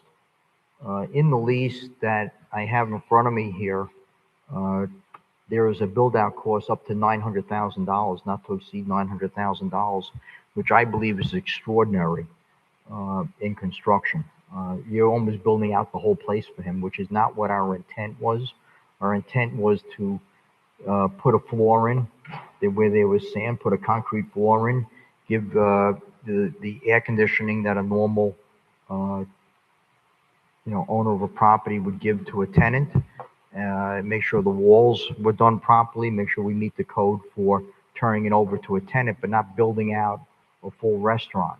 So I would suggest that, and I think the owner of the lease, the leasee is open to this, to come up with a number substantially less than the $900,000, and maybe have a construction management or an architect do a cost estimate on what a landlord would normally turn over, what the cost would be to do the construction work, and amend the lease agreement that's here, do an amendment to that lease. And I agree with you, Chair, that I believe there could be some potential litigation here, and we're not looking for litigation. We're looking to resolve the issue. We want to give the lease. We just want it to be fair for everyone in the community, for this, for the residents and for the leasee. So I think that staff should go back and work with a construction management team or an architect and get a fair cost estimate of what a landlord would normally turn over, and maybe bring back a lease to us with an amended section for that. I believe that Raptiki's owners are willing to move in that direction. I think we can put this to bed. Okay. Commissioner Lanier and Vice Chair, you just pointed out another point. Two mistakes that we made on our end. And we're trying to go back now, and it is what it is. Commissioner Lanier.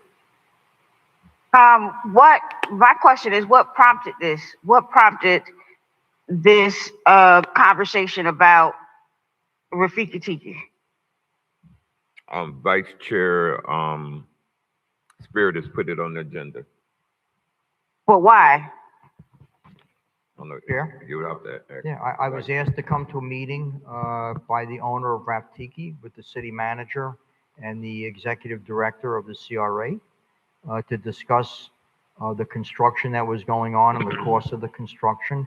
And then it was brought to my attention there was an executed lease, where I was totally taken by surprise, since I know that I made the comment at the last meeting that we were not authorizing staff to execute any agreement, that they were to bring back the negotiated lease to us to be reviewed and then executed by the board, which is in the minutes. So that's why I asked for this to be on the board, so we can clarify where we are and resolve the issue. And that's why we're here discussing this. So the board, the executive director signed the lease. Is that not how it's done? I remember this conversation that we had about this lease, the conversation which I was totally against. The conversation was had because now we do have a person or an entity that's going to develop the marina. So why would we be spending money in a place where we have no idea what the plans of the people that are going to develop the marina? We don't know if they're going to knock it down. We don't know if they're going to nothing. So why would the CRA city spend money in a project that we now have someone who's developing the marina and not have no idea what their plans are? I had this question before the lease was even signed. 5 years and a RFP that's out on the street. So now that the RFP has come back, they have awarded an entity the opportunity to develop it, and now we're going to spend money. We're going to spend money to develop a piece of property inside something that we've already designated to another party. I'm not following how we even get to this point of spending money on a project that we just designated to another entity. Chair? Yes.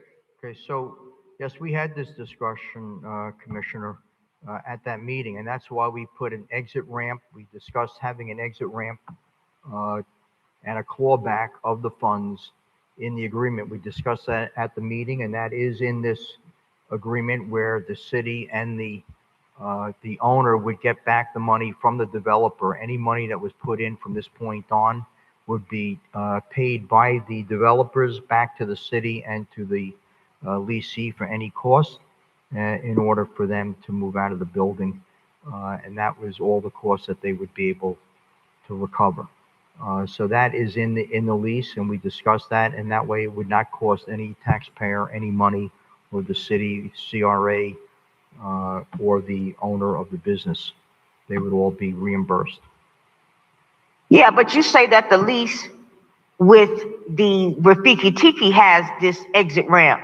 What is the lease we have with the new entity? Are they agreeing to this? We just brought them on board to develop the marina. What if they say, no, we're not doing that? We're not taking on a project that you guys already started. We discussed. This was a bad idea from the beginning, of going into a lease with an entity that you already have an entire marina development going on, and you're gonna have a side project going on, and you don't even know if the people are going to agree to do that, because there is no lease with them. There is no ground lease with them. There is no nothing. We're in negotiations with them.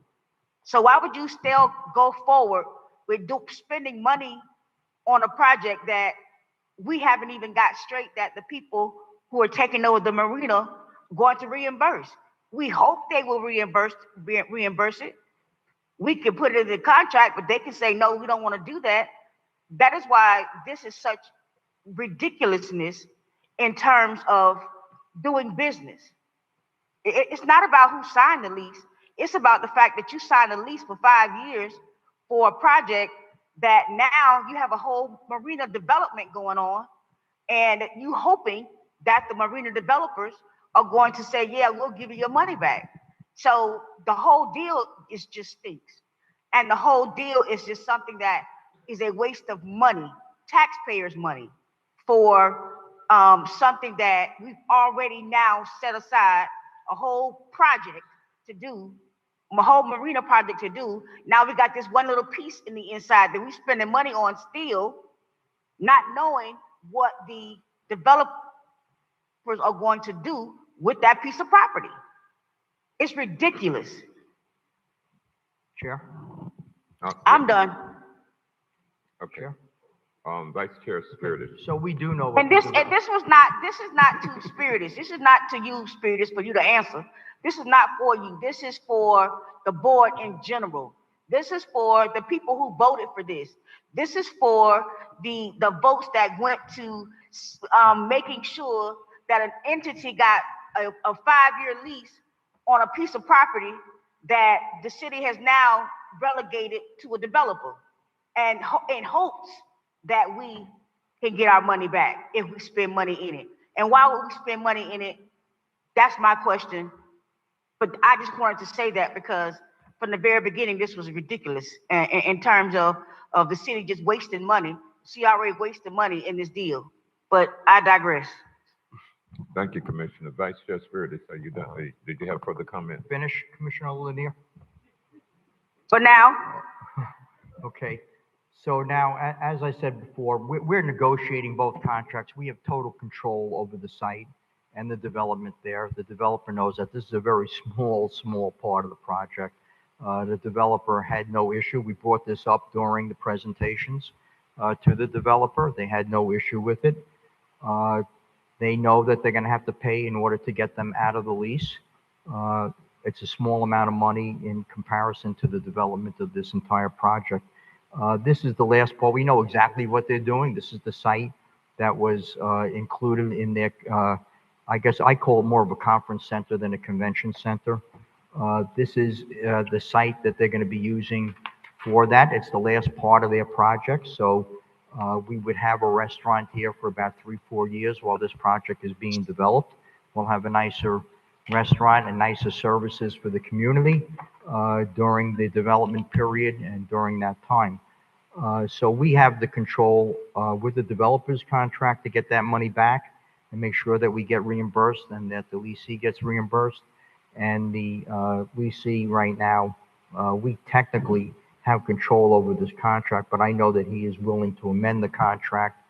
He had that discussion with the city manager and the executive director.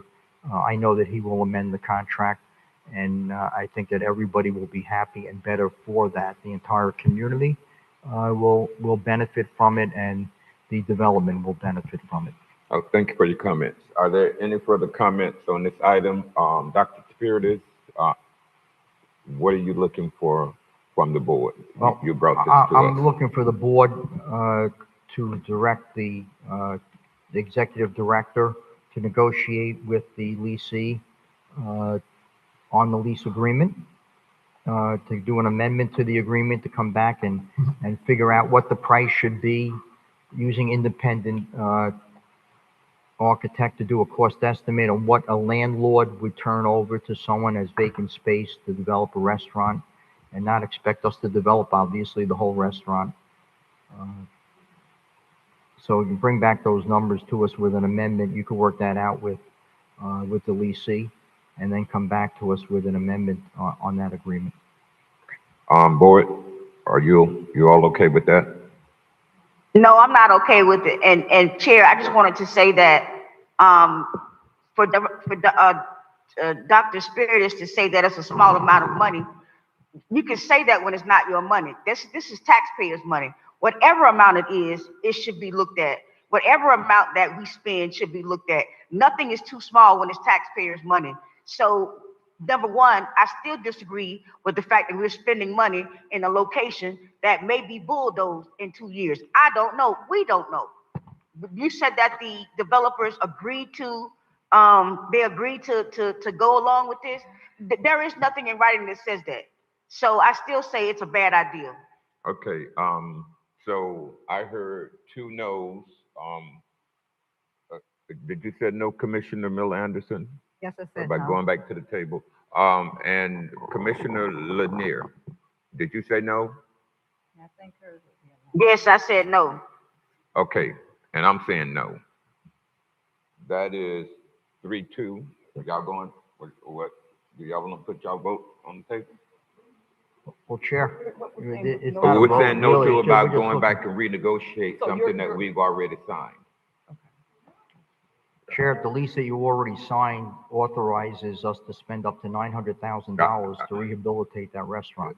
All I'm saying is let's go back and rework that number on the benefit of the city.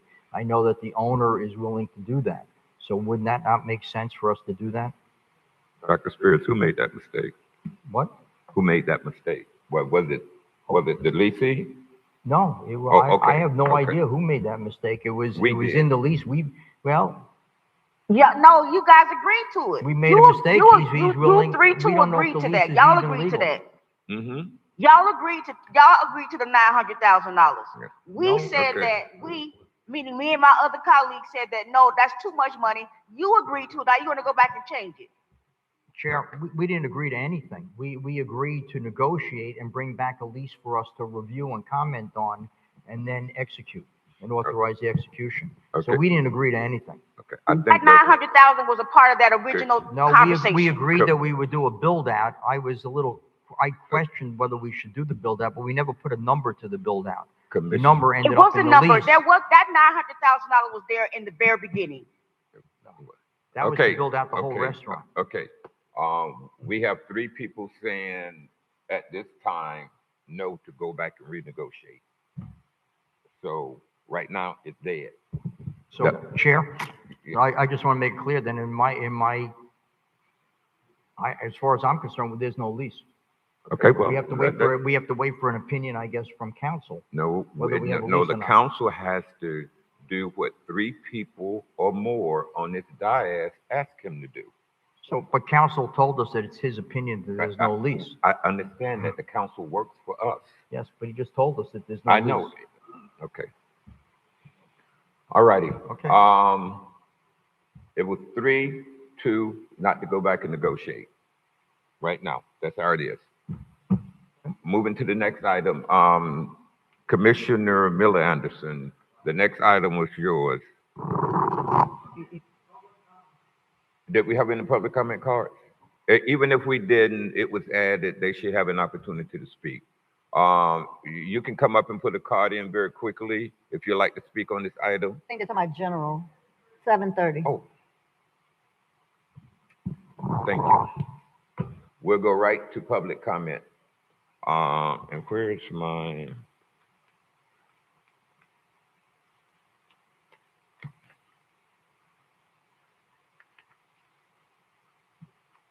It's not on here.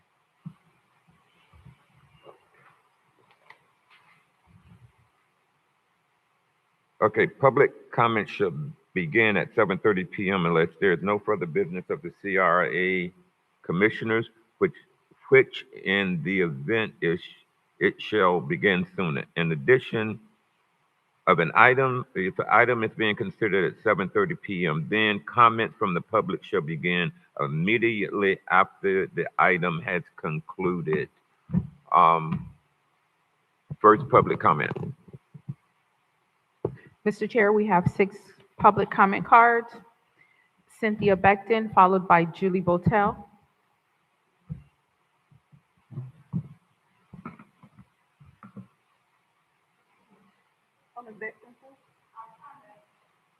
Oh, okay. Thank you, Ms. Beckton. Julie Botel, followed by J.B. Dixon. Good evening, Julie Botel, Singer Island on Riviera Beach. I spent about the last 9 months participating in the Palm Beach County Housing Leadership Academy. I see one of my colleagues from that, Shonda Springer, here this evening. It's a pleasure to see her here this evening. So the academy was created by the county to address the growing housing crisis in our city and in the county. And there are about 30 people participating in it. They're from all over the county, all kinds of backgrounds.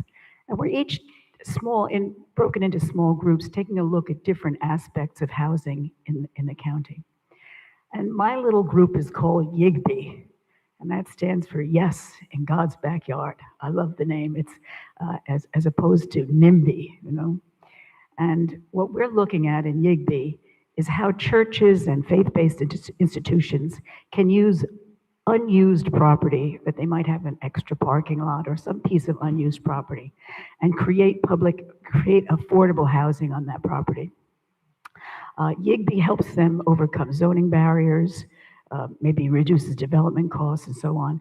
You're going to be hearing more about this in the next few weeks because one of the things we did was to create an ordinance, a YIGBY ordinance. I know that our own, in the city, on the city side, our own development services department is massaging that a little bit to make it really uniquely Riviera Beach. And we also created a toolkit so that other municipalities in the county can take advantage of the experiences that we had in Riviera Beach. We met with a lot of pastors, looked at their properties, and tried to help them decide if there could be housing built there. But I mention this tonight because it was really Anita Jenkins of the CRA who gave us the idea to focus on YIGBY. And I wanted to publicly thank her this evening. I see her in the audience as well. Anita was also a speaker at one of our Housing Leadership Academy workshops on the topic of how governments can help with affordable housing. And she spoke on 2 different projects that you're doing, Villas of Solana and Villa Lawns. And these 2 projects so impressed the people, I think Chandra would agree, so greatly impressed the people in the room that day that I wanted to say, really, as a CRA, I hope that you are proud of those projects and also highlighting them at your meetings, at your upcoming meetings. I think that you ought to be presenting the progress on those projects to the community at large so that they can see what's going on and they can see that these are the opportunities that exist for them to own housing right here in Riviera Beach. So I hope that you take opportunities whenever you can to highlight these 2 projects in particular finish the projects, build more of them. And by the way, just so people are aware, there is going to be a Riviera Beach Housing Fair this Saturday, June 13th, right here at the Marina. I hope you mention that in your comments later on this evening so people are made aware of that. Thank you. Thank you for your comments. Next speaker, please.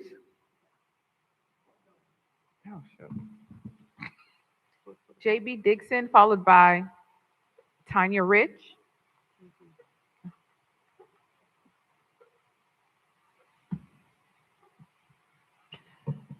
I'm JB Dixon, excuse me, from Singer Island, also in Riviera Beach. As you know, my friend is Julie Botel, and what you may not know is she often ropes me into her many projects, mostly by providing her with research or gathering her more information. And as you've heard tonight, affordable housing is one of those projects, and financing was the topic I was researching when I heard from one of my banking contacts, of all people, what I was sure was a ridiculous rumor. I was told that Anita Jenkins, who you just heard about and who is here tonight, I hope I'm not embarrassing you, Anita, but I was told that Anita Jenkins, executive director of the CDC and a pioneer in the field of affordable housing, would soon be leaving Riviera Beach. Further, that she was being harassed into quitting because some of the commissioners on this board, having gotten a great deal of criticism for getting rid of Jonathan Evans, were uncomfortable with giving the command to fire Anita Jenkins. Hence, the effort to harass her into quitting. I again thought that that was a ludicrous rumor, because why on earth would somebody want to do that with somebody as well known, as well honored as Anita Jenkins? But the why was never given, except my banking friends said, follow the money. I certainly hope, like I said, that this is just a rumor. But when I reached out to Anita Jenkins myself, she evaded the question and didn't vigorously deny it. She didn't seem surprised by it. She just dismissed it and cut me off, which gave me pause. So I want to ask at least the commissioners who are not complicit, supposedly, in this supposed effort to look into this. We cannot afford to lose another senior executive with another scandal to embarrass this city. I had met Anita many times before, and I interacted with her in my role as the founding director of the Singer Island Community Garden. She was and is the executive director of the CDC, the Riviera Beach Community Redevelopment Corporation, another alphabet soup, which administers the funds for the garden. I must say that Anita and I did not always agree on everything. I'm sorry, I'm out of time. I hope you will look into this. Thank you for your comments. Next public speaker. Tanya Rich, Doretta Polk. Good evening to the Director of CRA and the City Commissions. To all due respect, Dr. Spiritus, I just wanted to let you know in reference to the contract that's with the City of West Palm Beach and the little golf carts, as people say, we have a contract, Rose Trolley, with CRA, and the majority of our fleet are the little 6-seater carts. The furthest north that we go is 59th Street, and to answer the questions that you were looking in, we have a lot of commuters who ride with us from Riviera Beach. They ride from the Tri-Rail to 59th Street. The charge is $2. And from there, they'll take an Uber or Lyft to come over to Riviera Beach. So I just wanted to just clear that up and let you know that we do have the contract with the CRA district with the City of West Palm Beach. Thank you. Thank you. Thank you for your comments. Next person. Doretta Polk, followed by Scott Lewis.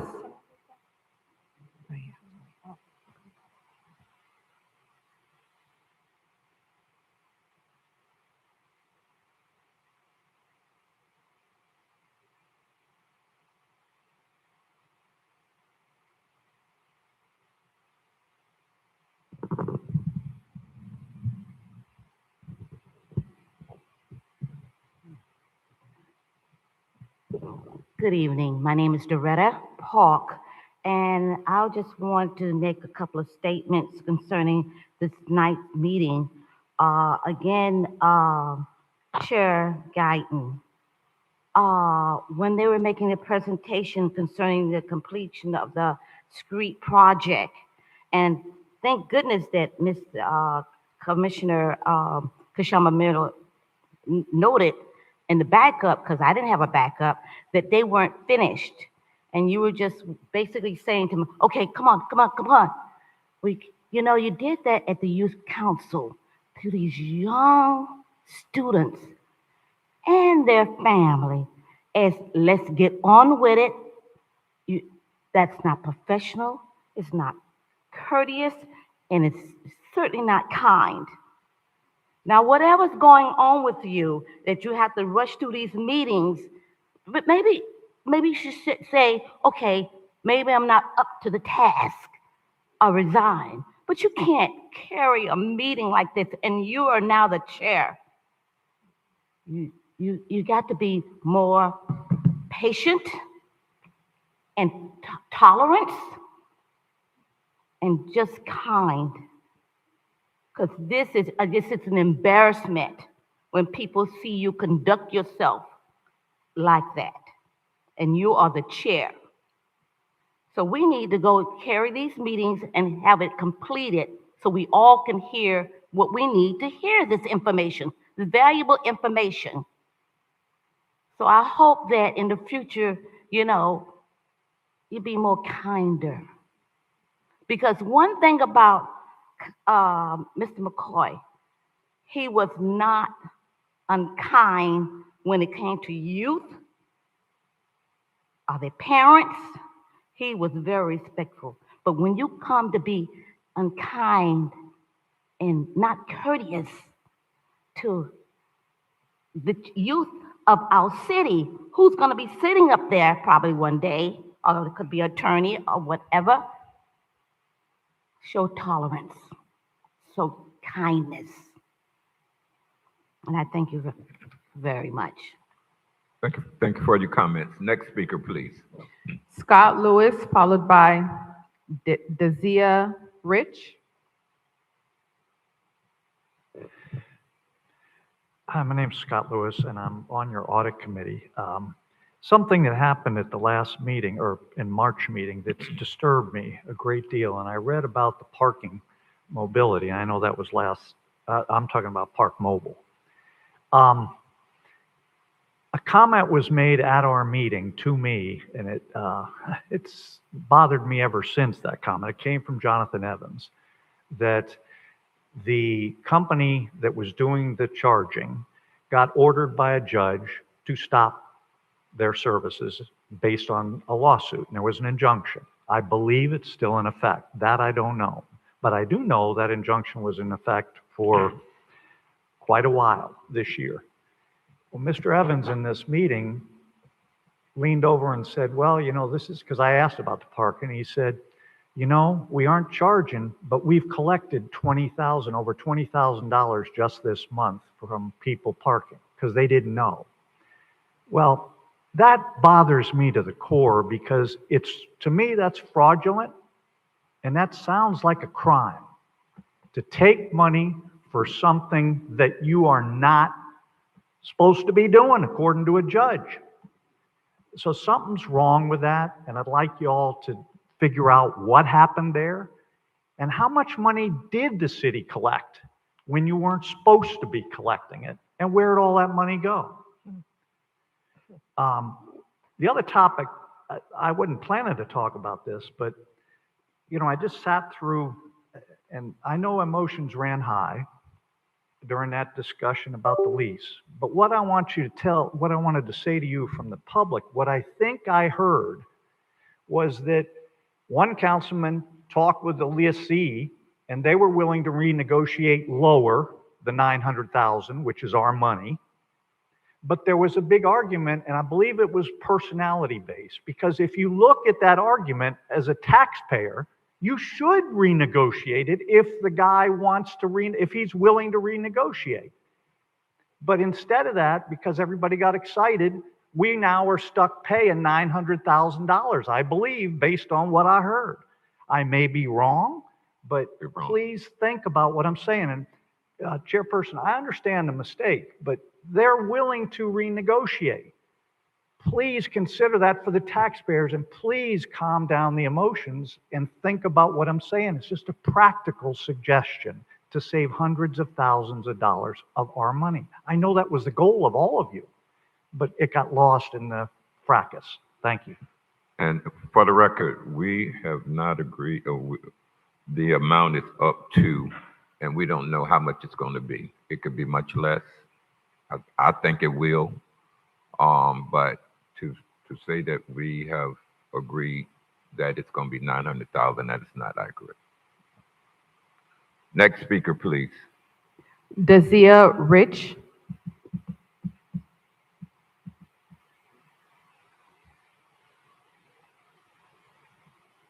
Good evening. I didn't know I wasn't supposed to come with my mom up here, but I just want to thank everybody, the commissioners who has helped me. My name is Deja Rich, and I own Rose Bowl Cafe. We open up. We have a grand opening tomorrow, so I'm personally inviting everybody to come and show support.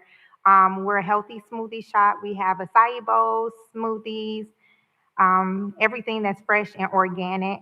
I also want to thank the CRA and the staff for helping me with this project. I know it was a lot, but they did get through it to help me. And just thank you, everybody, and hopefully we see you guys tomorrow. Can you give us the details? Oh, yes. The address 1901 is on 19th Street and Broadway Time. at 11 a.m. sharp. Thank you. Thank you. Thank you for your comment. Next speaker. Mr. Chair, that is the end of comment cards.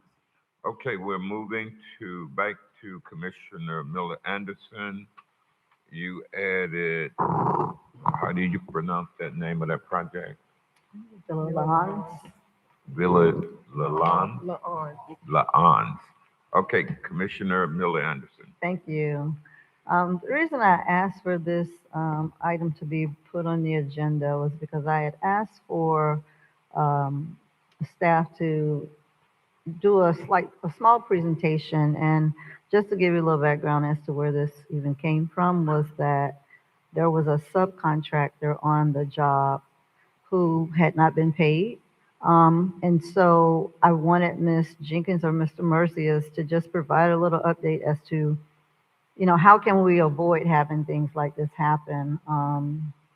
Because it doesn't look good for the city. It doesn't look good for the CRA, the CDC, any one of us that are involved in these type of projects. We're trying to do, a good thing, and it kind of gets overshadowed by situations such as this. So I just wanted to know, how can we avoid this type of thing happening, and, kind of what's going on? How do we even get to this point? I guess is what I want to know about. Thank you, Commissioner. I'd like to go ahead first and foremost and state that this is a CDC project, the Villa Lawns project. CDC has inquired from CRA dollars about $4.3 million for phase 1 and phase 2 of this project. We have asked for a specific expense for some items in regards to this, as I've explained before. But at this time, I'd like to defer to the executive director of the CDC to explain the issue, as I was not briefed upon the issue until you notified me. Okay. What? Excuse me. So who is that? The CDC executive director, Commissioner? Mr. Chair, you said until you weren't notified, until what? I didn't hear that last. I said that until Commissioner Miller Anderson brought it up last week through email correspondence, I had no idea in regards to this situation. Okay, thank you. So who would be kind of speaking on it? The executive director of the CDC, Ms. Anita Jenkins. Oh, okay.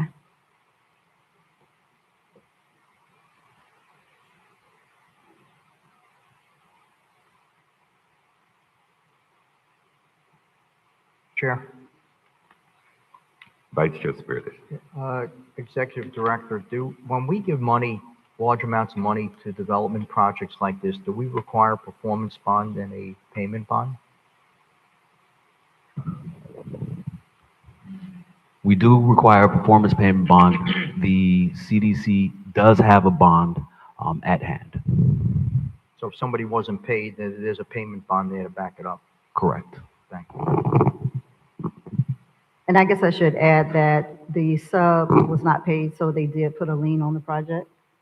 So, you know, I think all of that has been cleared up now, but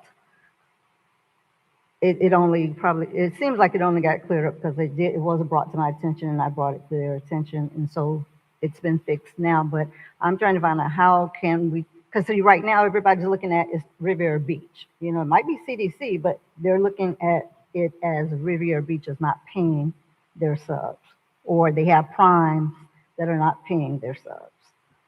What was she saying? Dr. Gonna finish your. No, I was gonna go to her, Ms. Jenkins. Okay. And Ms. Beckman. Think Can I ask you, Commissioner Commissioner, Davis I was just Premier. wondering, did you, how long was it that they had been waiting for payment? You know? Since March, I think it was. Okay. Okay, Ms. Jenkins and Ms. Beckton. Anita Jenkins, Executive Director of the Riviera Beach Community Development Corporation, and thank you for the opportunity to give you an update on the Villa La'ans project. Let me start off by saying that we had sent you a packet last week or two, giving you an update on our sales and inviting you to the homeownership fair and several other things. I don't think it went out to all of the commissioners. I don't believe so. Let me just say for the record and for the public, just to remind you that we're working on the first 12 townhomes for the Villa La'ans project, a workforce affordable housing project that is within a block or two of this marina where we're sitting. It's a beautiful $7.6 million project. And I want to also correct the record that the CRA in 2 tranches provided $2.3 million for the project, not $4.3 million. The rest of the money came from various soft sources that the CDC had acquired, and the remainder of the project is being financed by a $4.5 million construction loan, which the CDC acquired. I am very happy to report that the construction is more than 60% completed. I'm very happy to report, and Commissioner, just to give you an update, I've been texting while I was sitting there with our lender and with our attorney, et cetera, and the contractor, that as I mentioned last week, and as I tried to explain, that the delay, and I take full responsibility. Let me just say on the record that our contractor has performed exemplary in doing everything that we needed, going over and beyond. And if you go by that project, I think you're going to be very, very pleased in terms of what you see and what is to come. Several weeks ago, we reached our sales goal of 6 pre-sales. And these are units that are at workforce prices, so that was very hard to do. We did have some delay in terms of our cash flow from our construction loan because, as you know, Commissioner and Mr. Spiritus, you're a developer, and you all have seen on other projects, there are pre-sales goals within the loan covenants. And we were not able to meet our loan covenant in time around the March, April timeframe because the market had started to soften. Several of the sales that we had in hand backed out of the project. We readjusted our marketing strategy, we sharpened our focus, but I'm very happy to say that we met our sales goal. And actually, I heard from our listing broker that he has a showing tomorrow for the project. So we expect to have another contract in hand before the end of the week. Our lender is waiting on a final construction report. And Commissioner Spiritus, you made a suggestion about hiring a third-party construction inspector to make sure that the work in place meets or exceeds the value that is in place. The lender is waiting on the final report that will show the conditional, any conditional lien releases, et cetera, before they release money. So we expect to have our draw released by the end of the week. Our attorney has done the title update, which will show hopefully that the lien release from the contractor has been satisfied. And I will say that while we were able to pay that contractor, and I apologize to him, that all of this has been in the works for about 4 or 5 weeks in terms of getting to this point for release. The very positive thing is that we are beyond our construction schedule.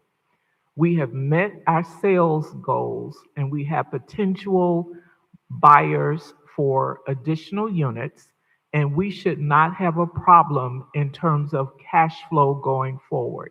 We intend to start delivering units in the early fall for Villa La Anse. The project is going very well. It is going to be featured in our home buyers fair on Saturday. And I'm also happy to report that the Rose Trolley team will be providing transportation from this building to the site for our home buyers who are potential home buyers who are coming from all over the county to see what we have here in the city to offer. Affordable and workforce housing is very, very challenging.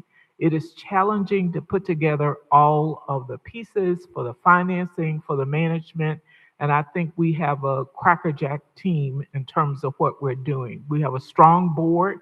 Our board has exercised oversight. And let me also correct the record. And Mr. Spiritus, this is something that you asked for at the beginning. Every month since we closed in July, starting in August, we have provided a project report, including numbers on dollars spent to the CRA that we hoped was being distributed to the board. Most recently, just last week, I provided the May report. So that's 10 reports. So I'll stop it. We can submit them again. Yes, we'd be happy to put a package together and send them directly. And I'll just stop there. I encourage you all to come out to the Home Buyers Fair at some point between 9:30 and 12:30 in this building, and then we'll be at Villa La Anse until about 2 o'clock to come and just, put on a hard hat and just see how the construction has progressed. One of the speakers mentioned earlier, well, I won't bring up Villas of Solana because it's not in the CRA. That is a CDC project, but I'd be happy to give you an update on that as well, even though the CRA nor the cities involved directly in that project. But we're very proud of the work that we've done. And Commissioner, you have my word that we will make sure that our dollars flow. But if, only if, as a nonprofit community development corporation, if we had excess millions of dollars that we could provide and cover some shortfall, we would do it. And I surely hope that as you go through your budget season, that you consider continuing to support for our projects, the CDC. And I hope that in the near future that we can move forward and close on your commitment for the remainder of the Villa La Anse project and unfreeze those dollars. Mr. Chair? Board Member Miller Anderson? I absolutely applaud you all on the project. It is a very good project, and we have been talking about it for a couple of years now. So, and I have always supported that, and it's in my district as well. My issue has been in the last few days is strictly with the sub not being paid. Yes. He had to call, and from my understanding, he's been trying to get this done for a few weeks now. The monies that he was owed went back to March. Not until I brought it to your attention, not until he put the lien on the property and then informed me of it, and I reached out to you all about it. You all got it done, that was Friday. You got him paid, what, was it yesterday or today? The dollars were Yesterday. there on Monday. He picked up his check yesterday. But he was told that he would not be able to get paid for another 2 weeks before I contacted you all. And then, like I said before, there are others, from what I hear, there are other subs that have not been paid as well, but they have not been as vocal, I guess, about it as this person was. The thing is, as a contractor, as a general contractor, you have to float that job. We've had this conversation in the last couple of days. He has to float that job. It's not fair that the CDC is acting as the bank. I mean, if that's the case, all sorts of people should be able to get jobs that they can't afford to pay their subs off of. So if we're going to have a job, if you all are going to have people acting as the general contractor, those subs have to be paid because they can't afford to go 3, 4, 5 months without getting their money. And that's just not good business anyway. To me, what it shows is that maybe that Prime has too many projects going at one time and is unable to pay these subs like he should. Yeah. You know, and that's what I shared with you before, because this man had to wait for his $24,000. He should have been paid months ago. But again, it did not happen until I brought it to their attention. And then actually, he said he was going to pay. He just got a draw, he said, on this Friday just passed. But he said that the guy was going to have to wait another 2 weeks. And that's why I said, that's not fair. And then Monday, and then Tuesday, he was able to get his check. Yeah. As I said, Commissioner, I take responsibility for that, but it's not you. It's the contractor has to take responsibility for that. Well, he has, and I do have to say that there has been open communication with the sub over the last 6 weeks, 2 months, and the process that I just described has been in process for just about all of that time.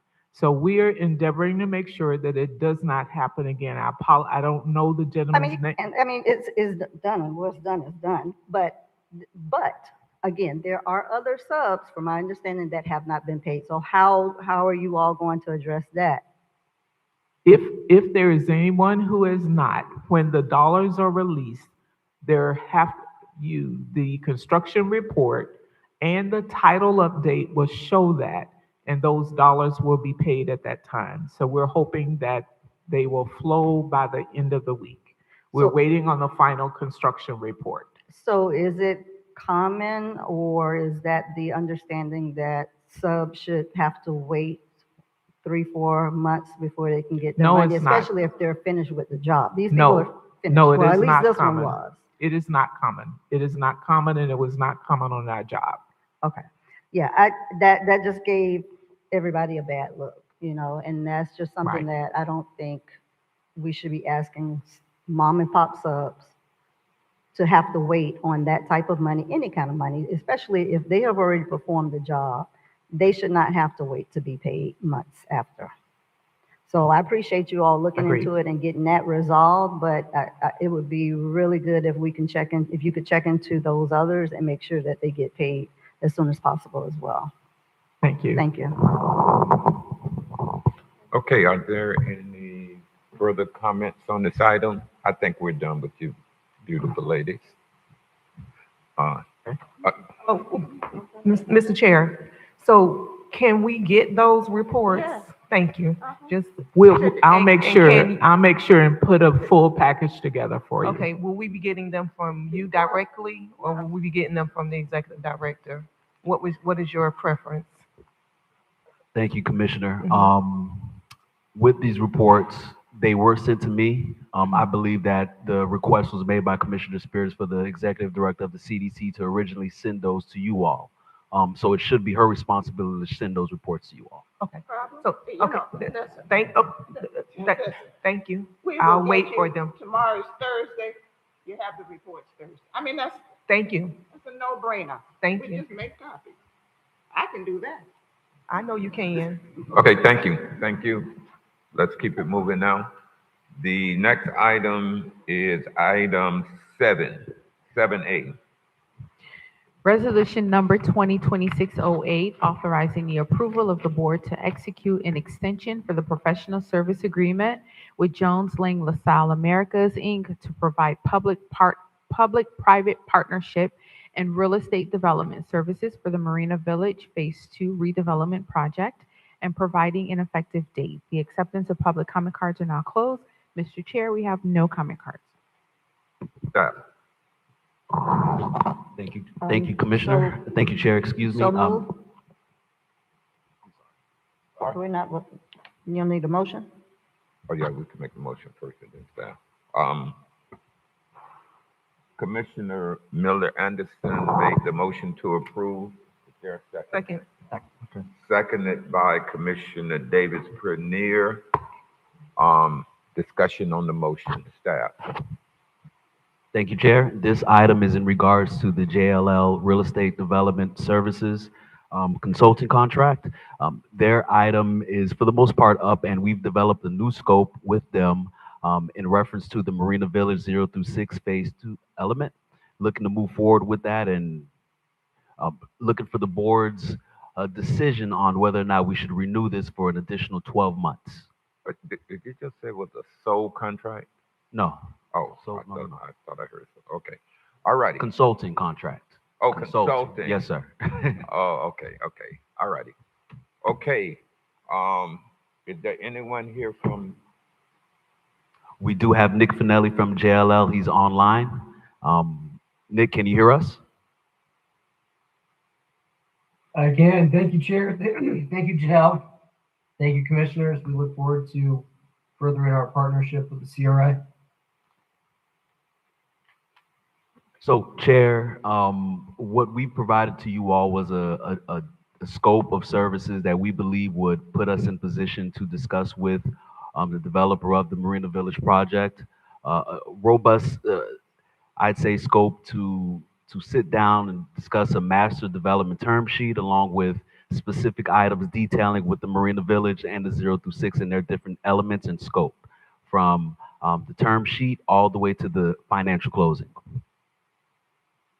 Chair? Vice Chair Spiritus, then I have a comment. Executive Director, can you tell me what was the amount of the contract that we previously had with JLL that's expiring? The original contract was in 2021 and was extended in 2024 for 2 additional 12 months of contracts, and I believe it's $25,000 per month.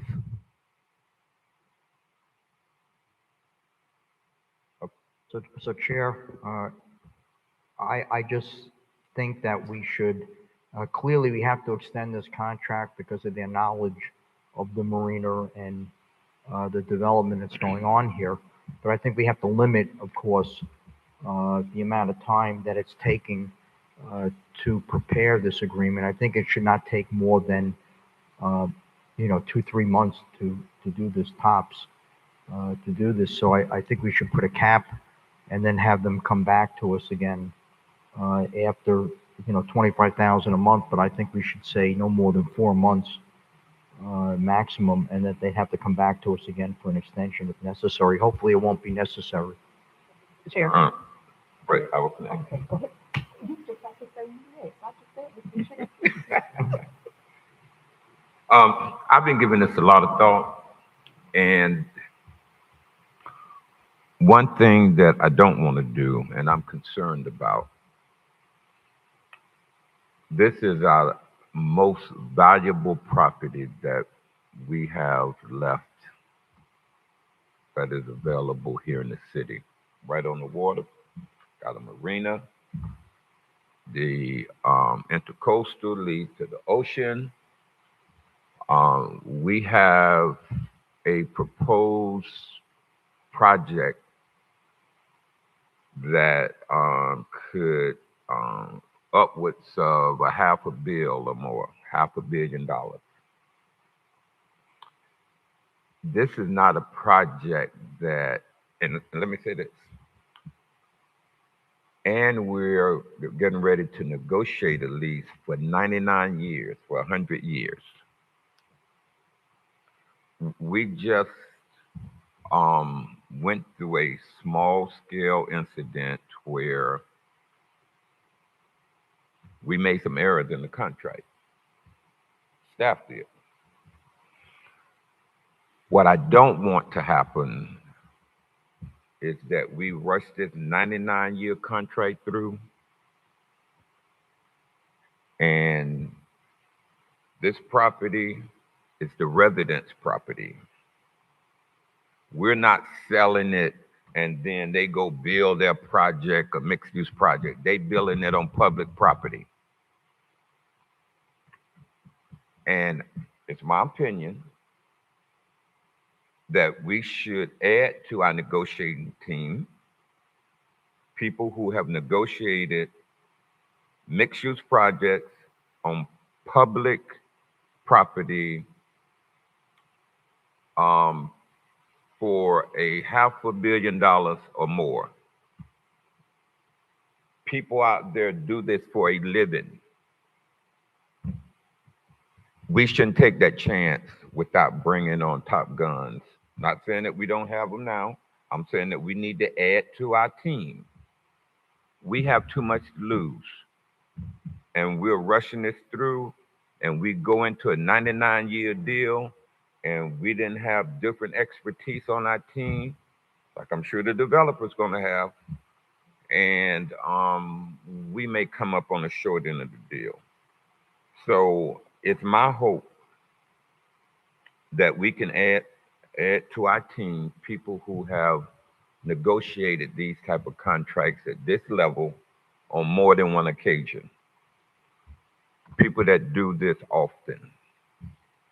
And we are now in a position where I want this project that we're about to do to be resident friendly.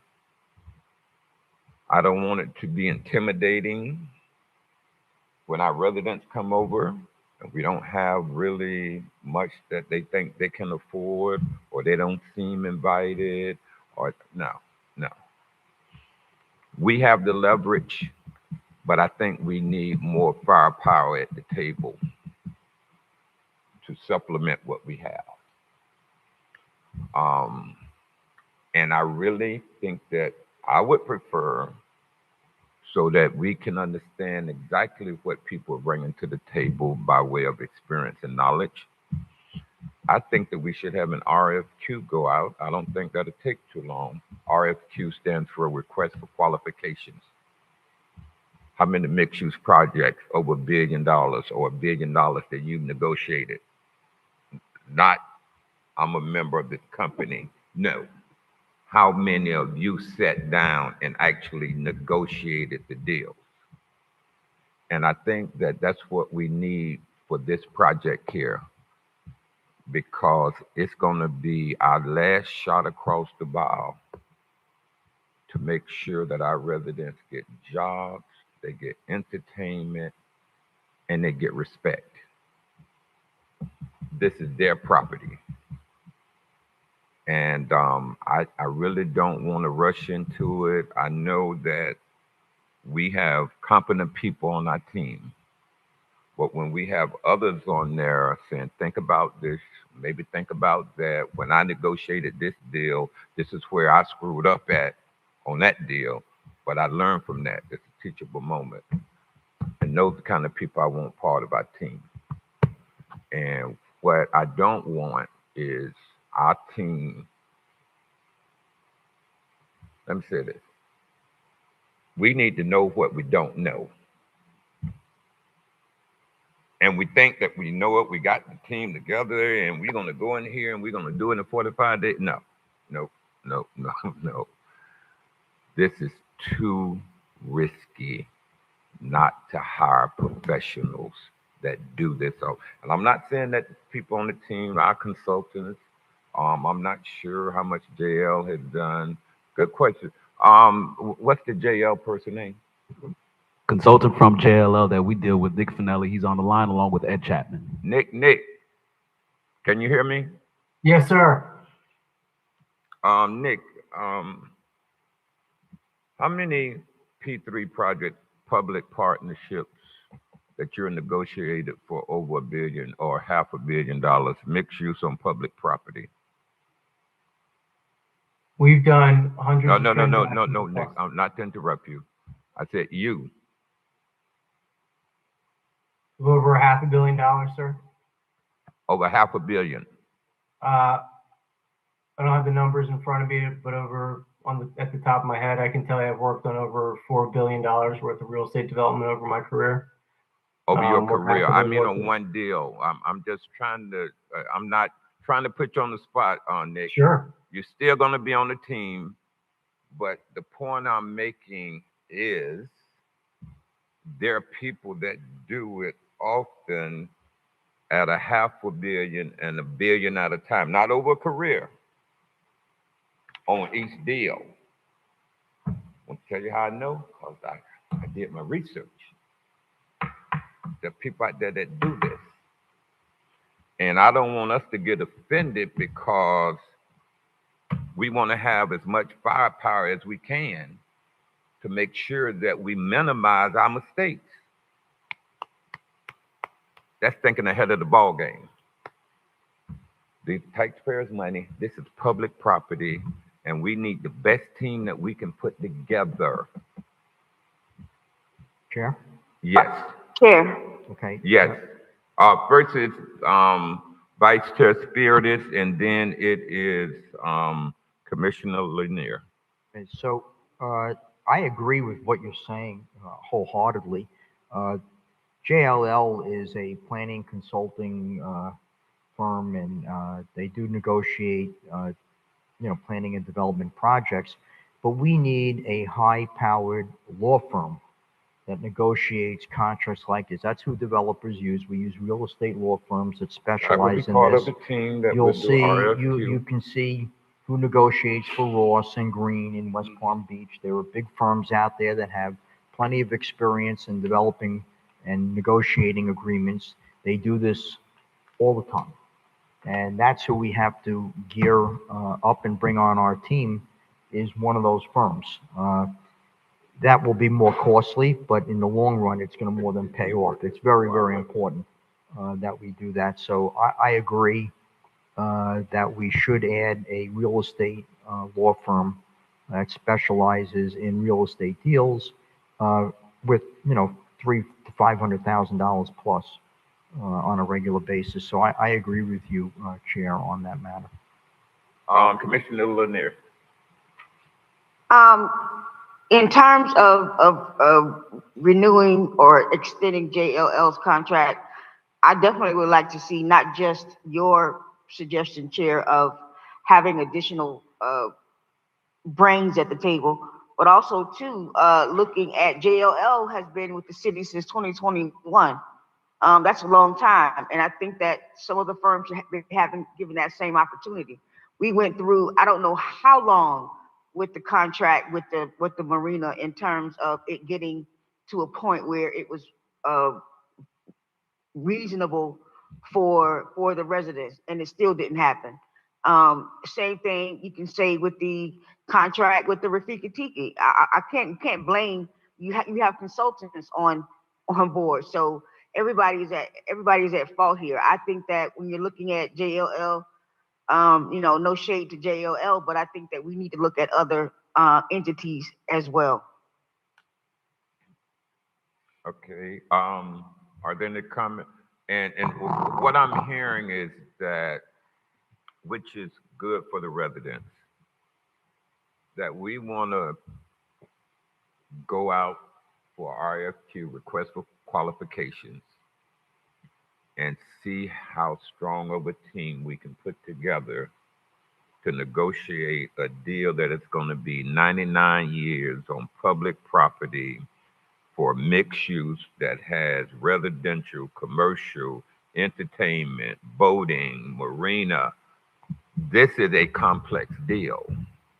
Chair? Yes. Yeah, but this is for a real estate law firm that Okay, negotiates understood, contracts. So we should say specifically real estate law firm. But Commissioner Lanier is saying that we may need to throw the planning and development portion in that too, to see if JLL want to apply in that regard and others come in. But I think we're going to need both. We're going to need the attorney, and if we want to see what kind of plan and development.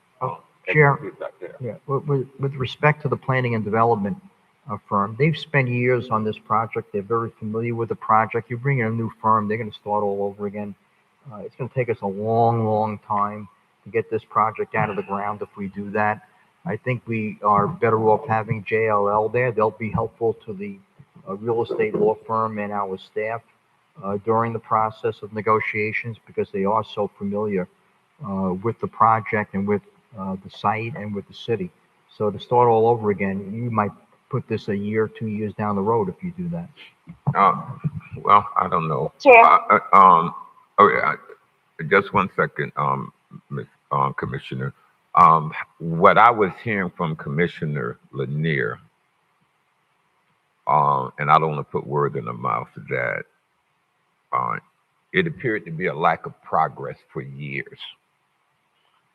At the and I don't know how long JLL been on the job, but let me tell you that I left in 2016. We did this first phase right here, this marina building, this section here. It's 2026 now. It's been, and I'm not putting that on JLL, but the point is that the project hasn't moved in 10 years. Chair? Council. It was Commissioner Lanier, then it was Commissioner Miller Anderson, and then Vice Chair Spiritus. No, I just wanted to say that JLL came to the city in 2021, 2020, and they've been here for that long. And the first 4 years, we went back and forth with different iterations of the deal. The deal still had to go back out. I don't, yeah, JLL has accumulated at least $2 million from the city, from the CRA in terms of fees, and we still haven't gotten a marina. Now, with that being said, I think that we need to put out the planning and development, and we put out the legal part of it, because JLL wants to apply, then fine. But I think that this, as you say, is too expensive, too big to be able to, just because somebody or some team knows about it. Any team can come in who has had this experience with billions of dollars, can come in and do this deal, because guess what? Nothing has happened. It's not as if we've put together this whole thing and we've done this, we've done nothing. So there's not going to be a need to try and come up to speed, because come up to speed with what? So I think that we need to put both of them out, and we need to put them out quickly and with a 30 to 45 day turnaround so that we can keep this thing moving. Are you done, Commissioner Lanier? Yes. Commissioner Miller Anderson, and then Vice Chair Spiritus. Well, just a part of your statement was about there really hadn't much hadn't been done, but I would say that was as a result of the council or commission. You could blame for that. So, I mean, I'm one of them on the board, but I wouldn't blame that on JLL. No, I wasn't blaming anybody. Okay. No, I was making a factual statement. Right. Nothing has been done in 10 years. That's Right. all I was saying. I got you. Yeah, I wasn't blaming. I wasn't pointing fingers. But I'm hard pressed to say we're paying them $25,000 a month, And then we're going to bring on other people. We're going to be paying people close to $50,000, $75,000 a month for all of these brains to come together. Um, I don't really support that, but I am in support of putting out an RFQ to see if we're able to come up with something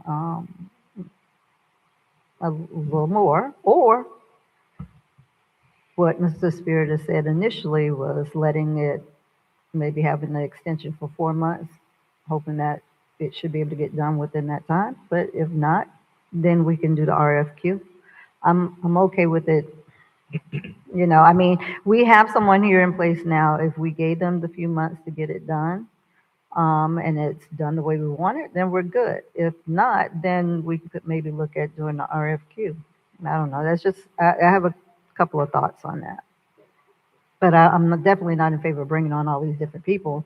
And now we got to be paying $50,000, $100,000 a month to 3 different entities. Thank you. Good. Commissioner, Spiritus. Chair, first, I want to correct the record. Yes, nothing went on here for almost 8 years at the Marina project, and there's a lot of blame to go around on that. The RFP that went out, the team that was chosen as the master developers clearly did not have the ability to develop this project. That was the problem. That's why it stood still for 8 years. It wasn't until we threw out, I guess that was about 2 years ago, a year and a half ago. I believe it was Commissioner Lanier that made the motion. I second the motion to throw out the master developers and start over again. And now we have a project ready to go. We have real developers that have the ability to fund the project and develop a project.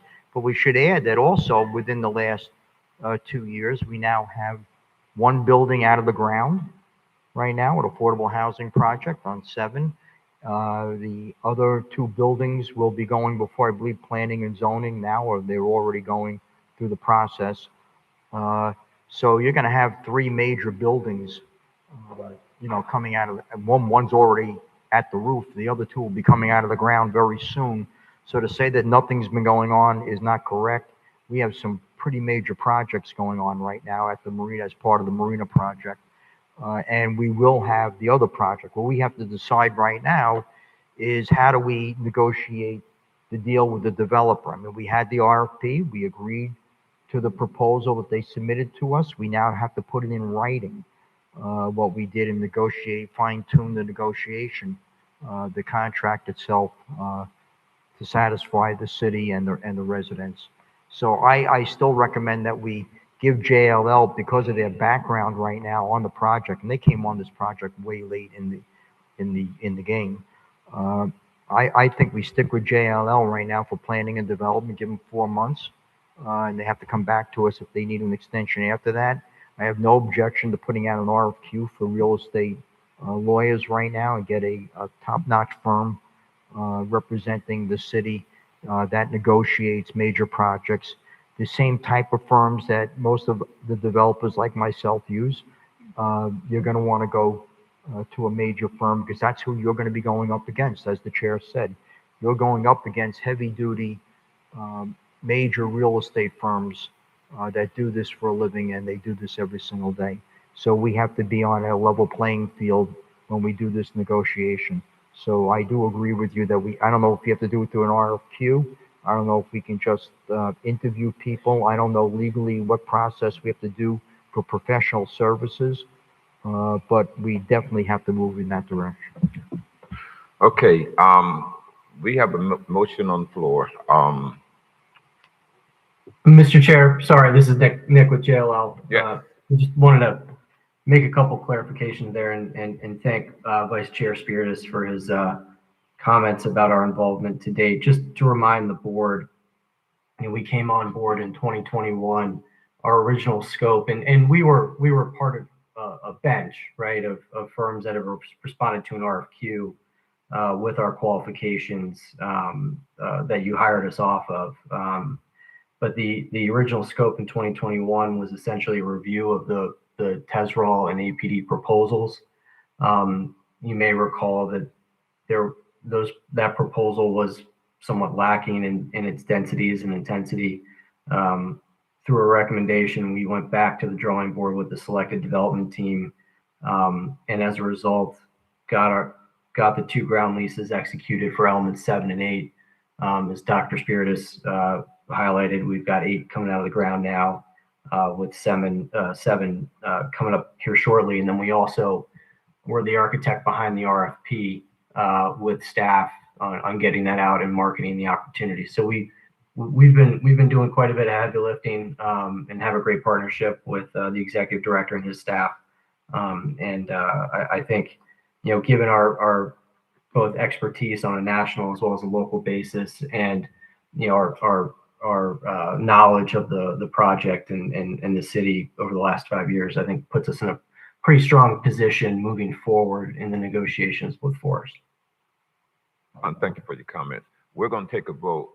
But one thing that concerned me, Nick, when I asked you the question about, have you ever negotiated a deal $500 million or more, mixed use, private sector? I said, have you ever negotiated a deal? Your comment was, over your career. I listened to the play on words. It was a simple yes or no. But you start talking about your career. But that's neither here. Well, sir, to answer your question, you could look at elements 7 and 8 and say that's almost $500 million in total development costs that we negotiated, that my team negotiated on behalf of the city or the CRA and Riviera Beach. Got it. So that's one. That's one. I give you that one. Okay. Chair, I would like to amend the motion, the resolution, to cap it for 4 months, and they have to come back to the city council for additional time. I would not be supporting that, but it's been moved and seconded to give them 4 months, and then they come back. I won't be supporting that, but is there any more discussion on the motion? Hearing none, Ms. Desir, please call the question. Commissioner Davis Panir, Yes. Commissioner Lanier, No. Mr. Chair, did we have public comment cards, or they spoke already, or we didn't have any? I don't even know. I just want to make sure before we vote. no. Okay. Yes, Commissioner Miller Anderson, I said yes. Vice Chair Spiritus, Yes. Chair Guyton. No. That motion passes 3-2 with Commissioner Lanier and Chair Guyton dissenting. Okay. We still gonna need some firepower. I'm telling you, we putting our residents in a bad position. Nothing against their. Oh.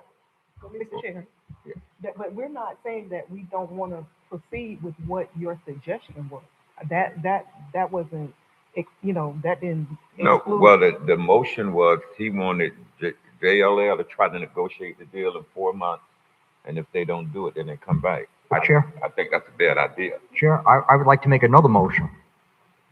I would like to make a motion that we put out an RFQ for real estate legal counsel to assist us in negotiating the contract.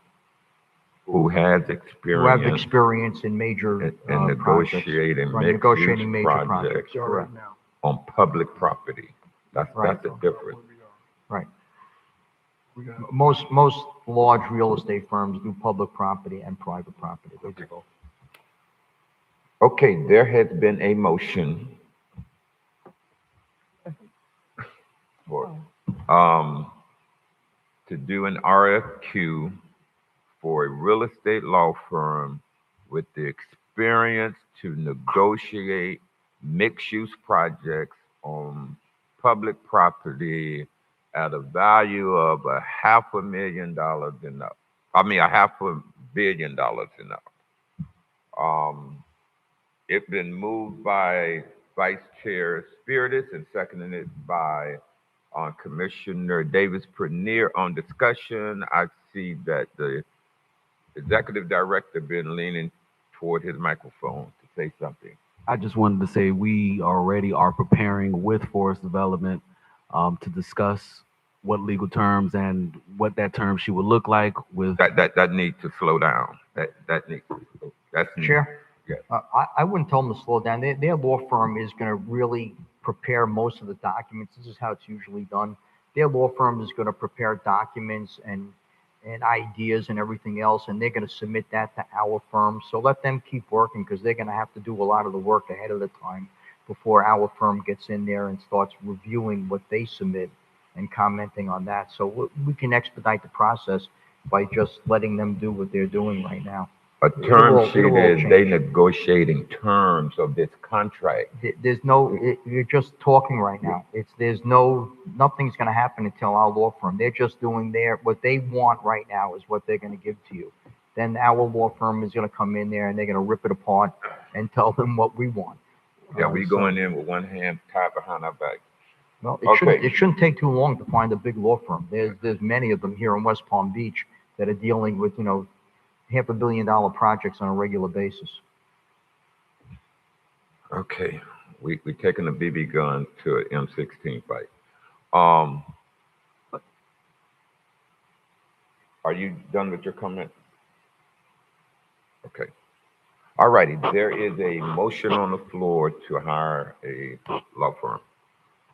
I'm telling you, we are going in trying to negotiate a 99-year contract for a mixed-use project, $500 million, and we're going in my opinion, with less firepower than what the opposition has, and that really concerns me. Oh, Mr. Chair, so what is your concern? Because we're talking about getting the attorney, the real estate law firm, but let's go back to what we just voted on. Is that your concern that JLL is not the right team to be at the table?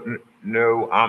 My concern is that we don't have our team put together now, and we're negotiating some of it without critical parts of our team. And we're doing a 99-year contract. It's not the residents depending on us to get it right. And we don't need to be rushing it through and we'll wait until that. No. Sure. That's just me. Okay. But Sure. go ahead. Go ahead, my We friend. could really cut the time period for this RFQ. These firms, they charge you by the hour. They have it all standard. They could pop it out in 5 minutes what their proposal is going to be. They charge everyone pretty much the same thing per hour on these types of negotiations. So if you put one out, you would get a response within 2-3 weeks from these major law firms. I don't think we should keep talking until we have our team in place, to be honest. But it depends on what the board want to do. But I know residents are depending on us to get this right. Chair, I agree, and it's a lot of pressure because this is the biggest project and taking it very seriously. So I get that. So do you think it's in the best interest of the board to ask the director to pause while we do the RFQ? Yes, absolutely. Okay. We're negotiating a 99-year contract on the most valuable property that we have left. We're not rushing. We shouldn't rush into this. And one thing that it needs to be too, and what they submitted, it's not going to be what I support.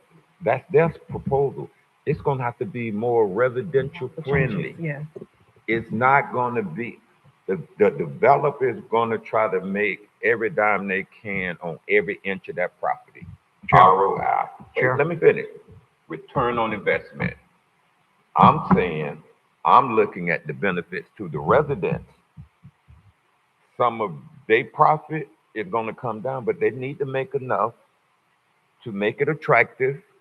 But what they have now, and I understand it, every inch they calculate how much money they can make on it. Yeah, I agree. And I'm calculating what kind of activities that we're going to have for our residents, friendly on the inside. It can be a bowling alley, it could be a food court, but every inch is not going to be about them making money on it.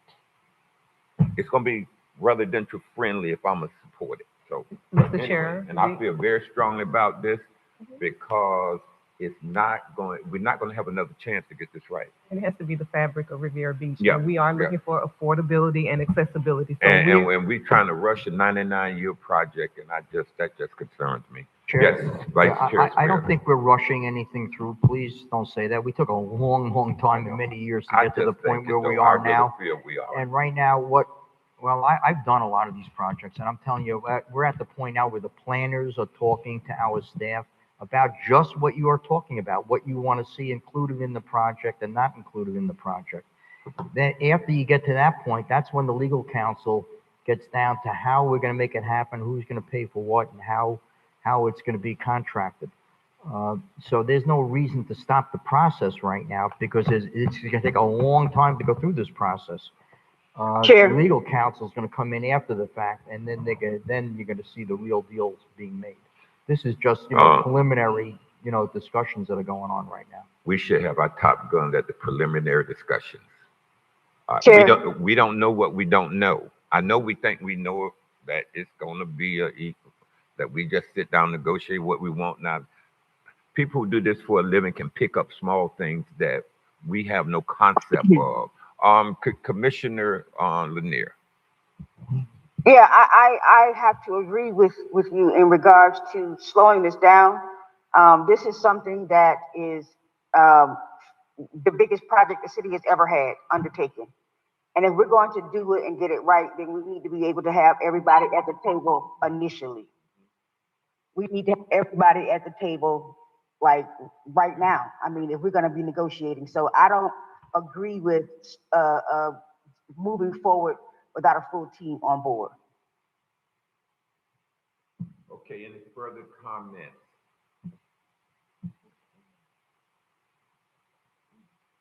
The motion on the floor is to hire the real estate attorney, but I'm gonna put a motion on the floor after this to pause this project until we have a full team. Mr. Chair, over here, legal counsel. Yeah. I think the motion is for us to put an RFP, because Yeah, what you would have to do is do an RFP. We'd come back at hopefully the next meeting, because Councilperson Spirit is correct. We immediately get some responses. Come back at the next meeting with, say, 3 or 4 firms, and at that point, you can discuss it and choose a firm, and then we move forward. But the motion is not to hire someone, but it's to do an RFP. No, and come I back. understand that. It's just to put the RFQ. I Yes, sir. fully understand the process, but I don't think that we should keep talking to the developer about any terms, about anything until we have our team in place. I don't agree with that. That is not smart. So, Chair, my motion is, I'd like to amend my motion to say that we should have the choice of law firms, the RFP, done by the next meeting. An RFP or RFQ? Okay, that's an amended motion. Is there a second? There's a motion on the floor, so that one has to be an amended motion. Okay. He's amended the So motion second. to, what did you just say? To have the responses submitted to us by the next board meeting. By the next board meeting. Moved by, it's getting late at night.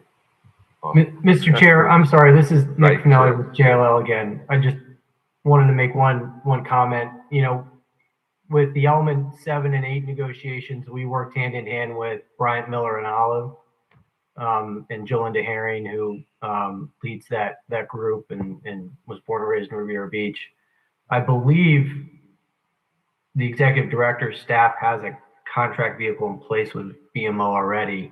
Okay. Understanding that time is of the essence. I just wanted to bring that up. Okay, we're talking about going out to RFQ, and they can apply to. Chair, Yes. I just want to say that an RFQ, you can do an RFQ and an RFP together. They're done often as one document. Okay. It's been moved by Vice Chair Spiritus, seconded by Commissioner Davis per near that we it's going out by next meeting. It's coming back to us. Responses. Your motion is for us to do it as soon as possible. So I will get with procurement tomorrow, get something out on the street, by early next week, and then come back with responses at the next meeting for you to look at. The language is going to be critical about experience in doing deals the size of a $500 million more. How many have you ever done? And also, has it been with public property, mixed use? This needs to be very specific to us, not general language. Yes, sir. Mr. Chair, Yes, what is the motion? What is, the motion is to do a RFQ to hire a law or a real estate law firm who has the qualifications that I was just articulating. I just don't want to go who's done mixed use project. No, who's done this type of mixed use project on public property valued over $1 billion or $500 million or more. And there was one other thing. Chair, I just want to add, my motion was for an RFQ, RFP, because you have to have how much they're charging us. Okay. The RFQ is just their qualifications. Okay. Well, that's Yeah, that was the amendment. okay. Okay. What about? Dr. DeVere. Mr. DeVere. Commissioner Davis Panir, Yes. Commissioner Lanier, Yes. Commissioner Miller Anderson, no. Vice Chair Spiritus, Yes. Chair Guyton. Yes. That motion passes 4-1 with Commissioner Miller Anderson dissenting. I want to put a motion on the floor to direct staff to stop negotiation until we get a full team in place. Second. It's been moved by the chair and seconded by Ms. Lanier that we direct staff to stop negotiations until we get a full team in place. Is there any discussion on the motion? Seeing no discussion, Ms. Desir, please call the question. Commissioner Davis Panir, Yes. Commissioner Lanier, Yes. Commissioner Miller Anderson, Yes. Vice Chair Spiritus, No. Chair Guyton. Yes. That motion passes 4-1 with Vice Chair Spiritus dissenting. Okay, that was the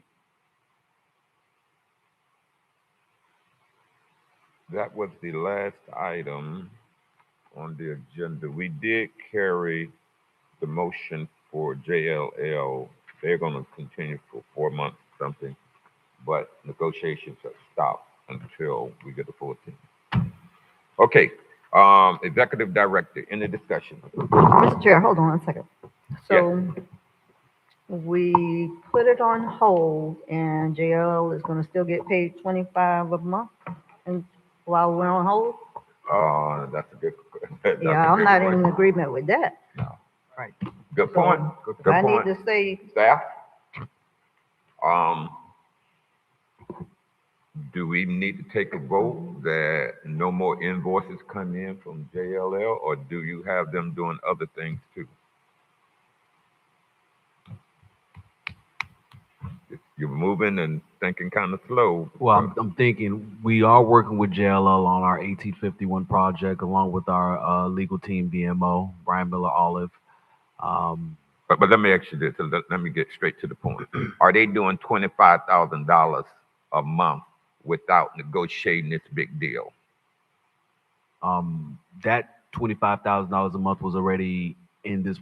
If you all would like to move forward with another amount for them to continue work with 1851 along with the items for element 8, as we move forward with our financial closing with that, then I welcome that decision. Until we bring a team on, yes, I think that's a bit much. If they only doing that deal. So Executive Director, when they bill us $25,000 a month, don't they give us an invoice for the amount of time and what they worked on? They Yes, don't they just do. automatically get $25,000 a month. No, they have to do a certain amount of work to get that $25,000. So they can only bill us for the work that they're doing on the other projects. They can't bill us for work on a project they're not doing. We, They don't have to do anything. we take a, Have they received less than 25 every month? yeah. No. Have they ever No. received less than $25,000? I haven't been here prior to No, since 2020, you've been but here. since I've been here, They yes, haven't. they've received a steady amount of $25,000. It's Okay, always since you've 25. been here, Yes, it's been consistently 25 grand. Exactly. Yep. correct. Chair. Yeah, because I asked if we could be paying them on an as needed at this point. So is that something, you say you need them for certain things, there has to be a savings from the 25,000 at this point, if we're pausing. Is JL still online? Yes, sir. You, I'm sure you hear the discussion. Yes, sir. Are y'all So really- just for clarification, the amount we bill on a monthly basis is for work that we do on the Marina Village project. And we've helped staff here and there on some other items. What we have in our contract is, we also presented hourly rates for any work outside of the scope. So, I'm comfortable in not sending you guys a bill until we get going with Forest. But if there's something that staff needs us Okay, for, okay, we we're can certainly do it on good a with time that. and materials basis. for Okay, sure. we're good with you not sending us any bills until y'all start with Forest. Is that what you just said? Yes, sir. Okay, we're good with that. Mr. Attorney, Mr. Chair, Yes. Mr. Attorney, so if they have a contract, what he's agreeing to do, is that the same as what that contract says? He can volunteer not to send us bills. We need to make sure the contract is okay. Chair, just because he Two doesn't send you a parties bill agree doesn't. on a I contract. asked the attorney a question. Okay. The current contract calls for 25,000 a month. And what you've done with the resolution and the motions tonight is extended that contract for the next 4 months for 25,000 a month. If you want to change it, we'd have to go back, reconsider that motion, and we can go back in and change the contract. You can direct us to change the contract. But for right now, the way it stands, you've passed a motion to extend the current contract, which pays them 25,000 a month. Yep. So, Just for clarification, there have certainly been lulls in the 5 years we've been working with the CRA where we haven't sent a bill because there wasn't any actual work being done. And, because of our relationship with the city, I'm comfortable here telling you tonight, if we're waiting until you finalized your decision on an attorney, we can simply just tell our accounting team not to send you a bill for the month. That's not a Mr. problem. Chair, I think Commissioner It's Miller related to Anderson this. still had the floor, and then it is Vice Chair Spirited. so Ms. Attorney Smith, can we do like an addendum to it based on what he's saying, or how do we get that in writing? And I mean, they've been with us for a long time, and, I don't feel that they will say something they're not going to do, but we know that we need to have things in writing. But can we have a verbal contract with this recording here? I'm not, no. Okay. Chair. Wait, she asked the attorney a question, and then it'll be your turn, Vice Chair. We'd have to do an addendum to the current contract. Do that. What does that require? Don't play with me. Okay, we need to wrap all of this up. We need an addendum. Oh, Vice Chair Spiritus, I'm sorry. So I just want to make sure that we don't stop the work on the 1851 project and the other projects that JLL is currently working on, because those are pretty substantial projects in their own right. And we don't want to stop the work and the negotiations on those two projects. So I think it's important that we keep JLL for that. So is there a separate agreement for the marina and a separate agreement for the 1851, or is it all under this one umbrella? All under one umbrella, sir. So I would like to amend and we're allowed to amend it. It's the same Amend what? meeting. I want to amend my original motion. No, we've already carried all Yeah, the no, motions. under Robert's rules, I'm allowed to bring it up again since I voted for it. I'm allowed to bring it up again and we can redo Oh, you want the to motion. revisit it? I want to revisit the You motion. said Yeah. that you wanted to amend it, and Well, there's no motion on the floor to amend. I'm revisiting that Okay. motion and I'm Well, going to that language amend is what I correct. said. And I'm going to change it now to a new motion that we extend the agreement for 4 months based on uh, hiring a law firm, a real estate law firm. The date that we hire the real estate law firm is when the agreement will go into effect. And I also would like to add that we keep JLL on board on an hourly basis as per their hourly fees to continue working on the 1851 project and the other projects that they're working on with the CRA. Okay, there's a second. He revisited an old motion, which this motion would supersede the old motion where we extended it for 4 months at the $25,000. And it could reduce He's the changed the 25,000. language. Second.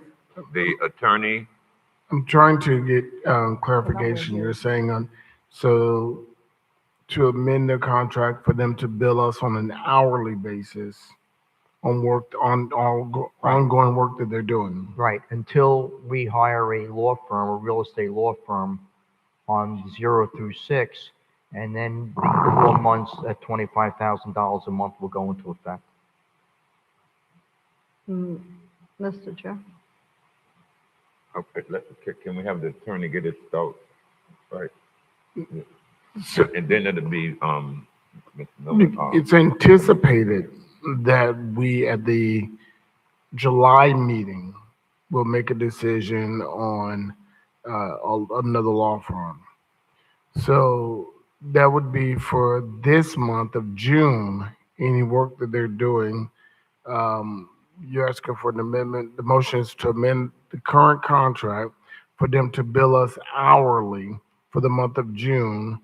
And then the month of July, if we get a law firm and commence with the negotiations, then their 4 months will begin in July. But for the month of June, they're to bill us hourly at, do we have an hourly rate? Is it stated in the contract? No, it's not stated in the contract. That was JLL getting said ready to they- be my they- comment. But they can, as, well, I don't want to speak for Nick or JLL, but they have to. Okay, go ahead and amend it. let's wrap this up. Are you about to say anything? No, sir. Okay. Any other commissioners? Yes. Yes. So I was going to say, we don't know what that hourly rate is, and it just may very well be higher than the $25,000 a month. You know what I'm saying? We're not Can put thinking a this cap through on right it. now. But put a cap on it. Maximum 10 grand per month. But we're just throwing numbers out there. We don't. Sheriff, JLL said that they bill us on an hourly basis. They said that. Well, they actually they said said that they, I guess according to their contract, there must be an hourly fee attached to the Yeah, contract. but they actually said they wouldn't bill us at all. If I may, this is. No, this they is said they Nick wouldn't again. bill you. It doesn't mean that you're not gonna get an invoice for work that was already done. Oh, no. They're just not gonna give you a bill for Yes, the month. yes, JLL, and then we have to wrap this up. Yeah, just for clarification, the last time we did a contract extension, the proposal we provided, which I believe is an attachment to our contract, includes hourly rates for work outside of the scope of the contract. So we're, on an as-needed basis, happy to work along those hourly rates. Okay.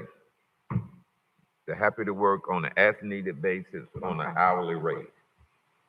What Right, is for the work motion? that's outside of the Marina Village scope. Yes, sir. Said a long one, and I second it. So the motion is that we're gonna hire JLL on a 4-month basis after we hire a real estate law firm. We subject to us hiring a real estate law firm to handle the negotiations for 4 months, not to exceed 4 months, without coming back to the board for approval, and that they can continue working on an hourly basis on the additional projects, the 1851 and other projects they're working on right now with the Okay. CRA. Let's close it out. It's been moved by Dr. Spiritus and seconded by Commissioner Davis Pernier. Mr. Chair, Mr. Desir. so if they do $40,000 worth of work, do we know the hourly rate right now? No? We don't know it, right? To the contract. Mr. Chair. It's attached to the contract that they have right now. But, So they've been charging you on that contract already. but I'm sure the hourly rate is slightly different based, as compared to the 25,000 a month. It could very well, He's gonna use the same hourly rate that's attached to the contract. Already in the contract. We're but that actually, doesn't mean, go ahead. Mr. Chair, I hear what you're saying, Commissioner, but I think the fact that it's gonna be less work, they're not gonna be working on this project, the hours should be less. okay, we have to vote. Okay. Well, we don't do. Okay, Ms. I got you. Desir. Commissioner Davis Panir, Commissioner Lanier, No. Commissioner Miller Anderson, No. Vice Chair Spiritus, Yes. Chair Guyton. Yes. That motion passes 3-2 with Commissioner Lanier and Commissioner Miller Anderson dissenting. Okay, moving right along, Mr. Executive Director, do you have any closing comments? Only comment that I have is last week during the city commission meetings, interim city manager Wilkins stated that there would be a conversation in regards to property tax. I'd like to have that conversation with Manager Wilkins and be a part of that meeting. We are setting up some conversations with internal staff and looking forward to having a city commission meeting or a special meeting with you all. Thank you. General Counsel, No comment, sir. Commission, Commissioner Lanier, any closing No. comments? No. Commissioner Miller Anderson, Vice Chair, Spiritus. Yes, I would like to thank my predecessor for coming up here and bringing up the projects, doing housing projects with the churches, with their vacant land. I did these projects back in the 2000s in the village of Hempstead with Antioch Baptist Church, Union Baptist Church. I gave my reports to the former city manager, to the current CRA director, the previous CRA directors. I brought my report. I discussed this numerous times over the last 6 or 7 years with the city of Riviera Beach, and hopefully West Palm Beach will pick up on this, and the county and the city of Riviera Beach will start doing it because they're great projects. They work very well for the community, and they provide the needed housing within walking distance to the church, which is where most people congregate, they socialize, they're very important to the people in the community. So I think it's very important that we do these types of projects in the city of Riviera Beach. Thank you for your comments. Commissioner Davis Pernier. Okay, I'll just add to that too and say I definitely support the YIGBY initiative, and I hope that we will get our ordinance done in a timely fashion so that we can assist our places of worship with helping to provide affordable housing in our communities. I have no comments. This meeting is adjourned.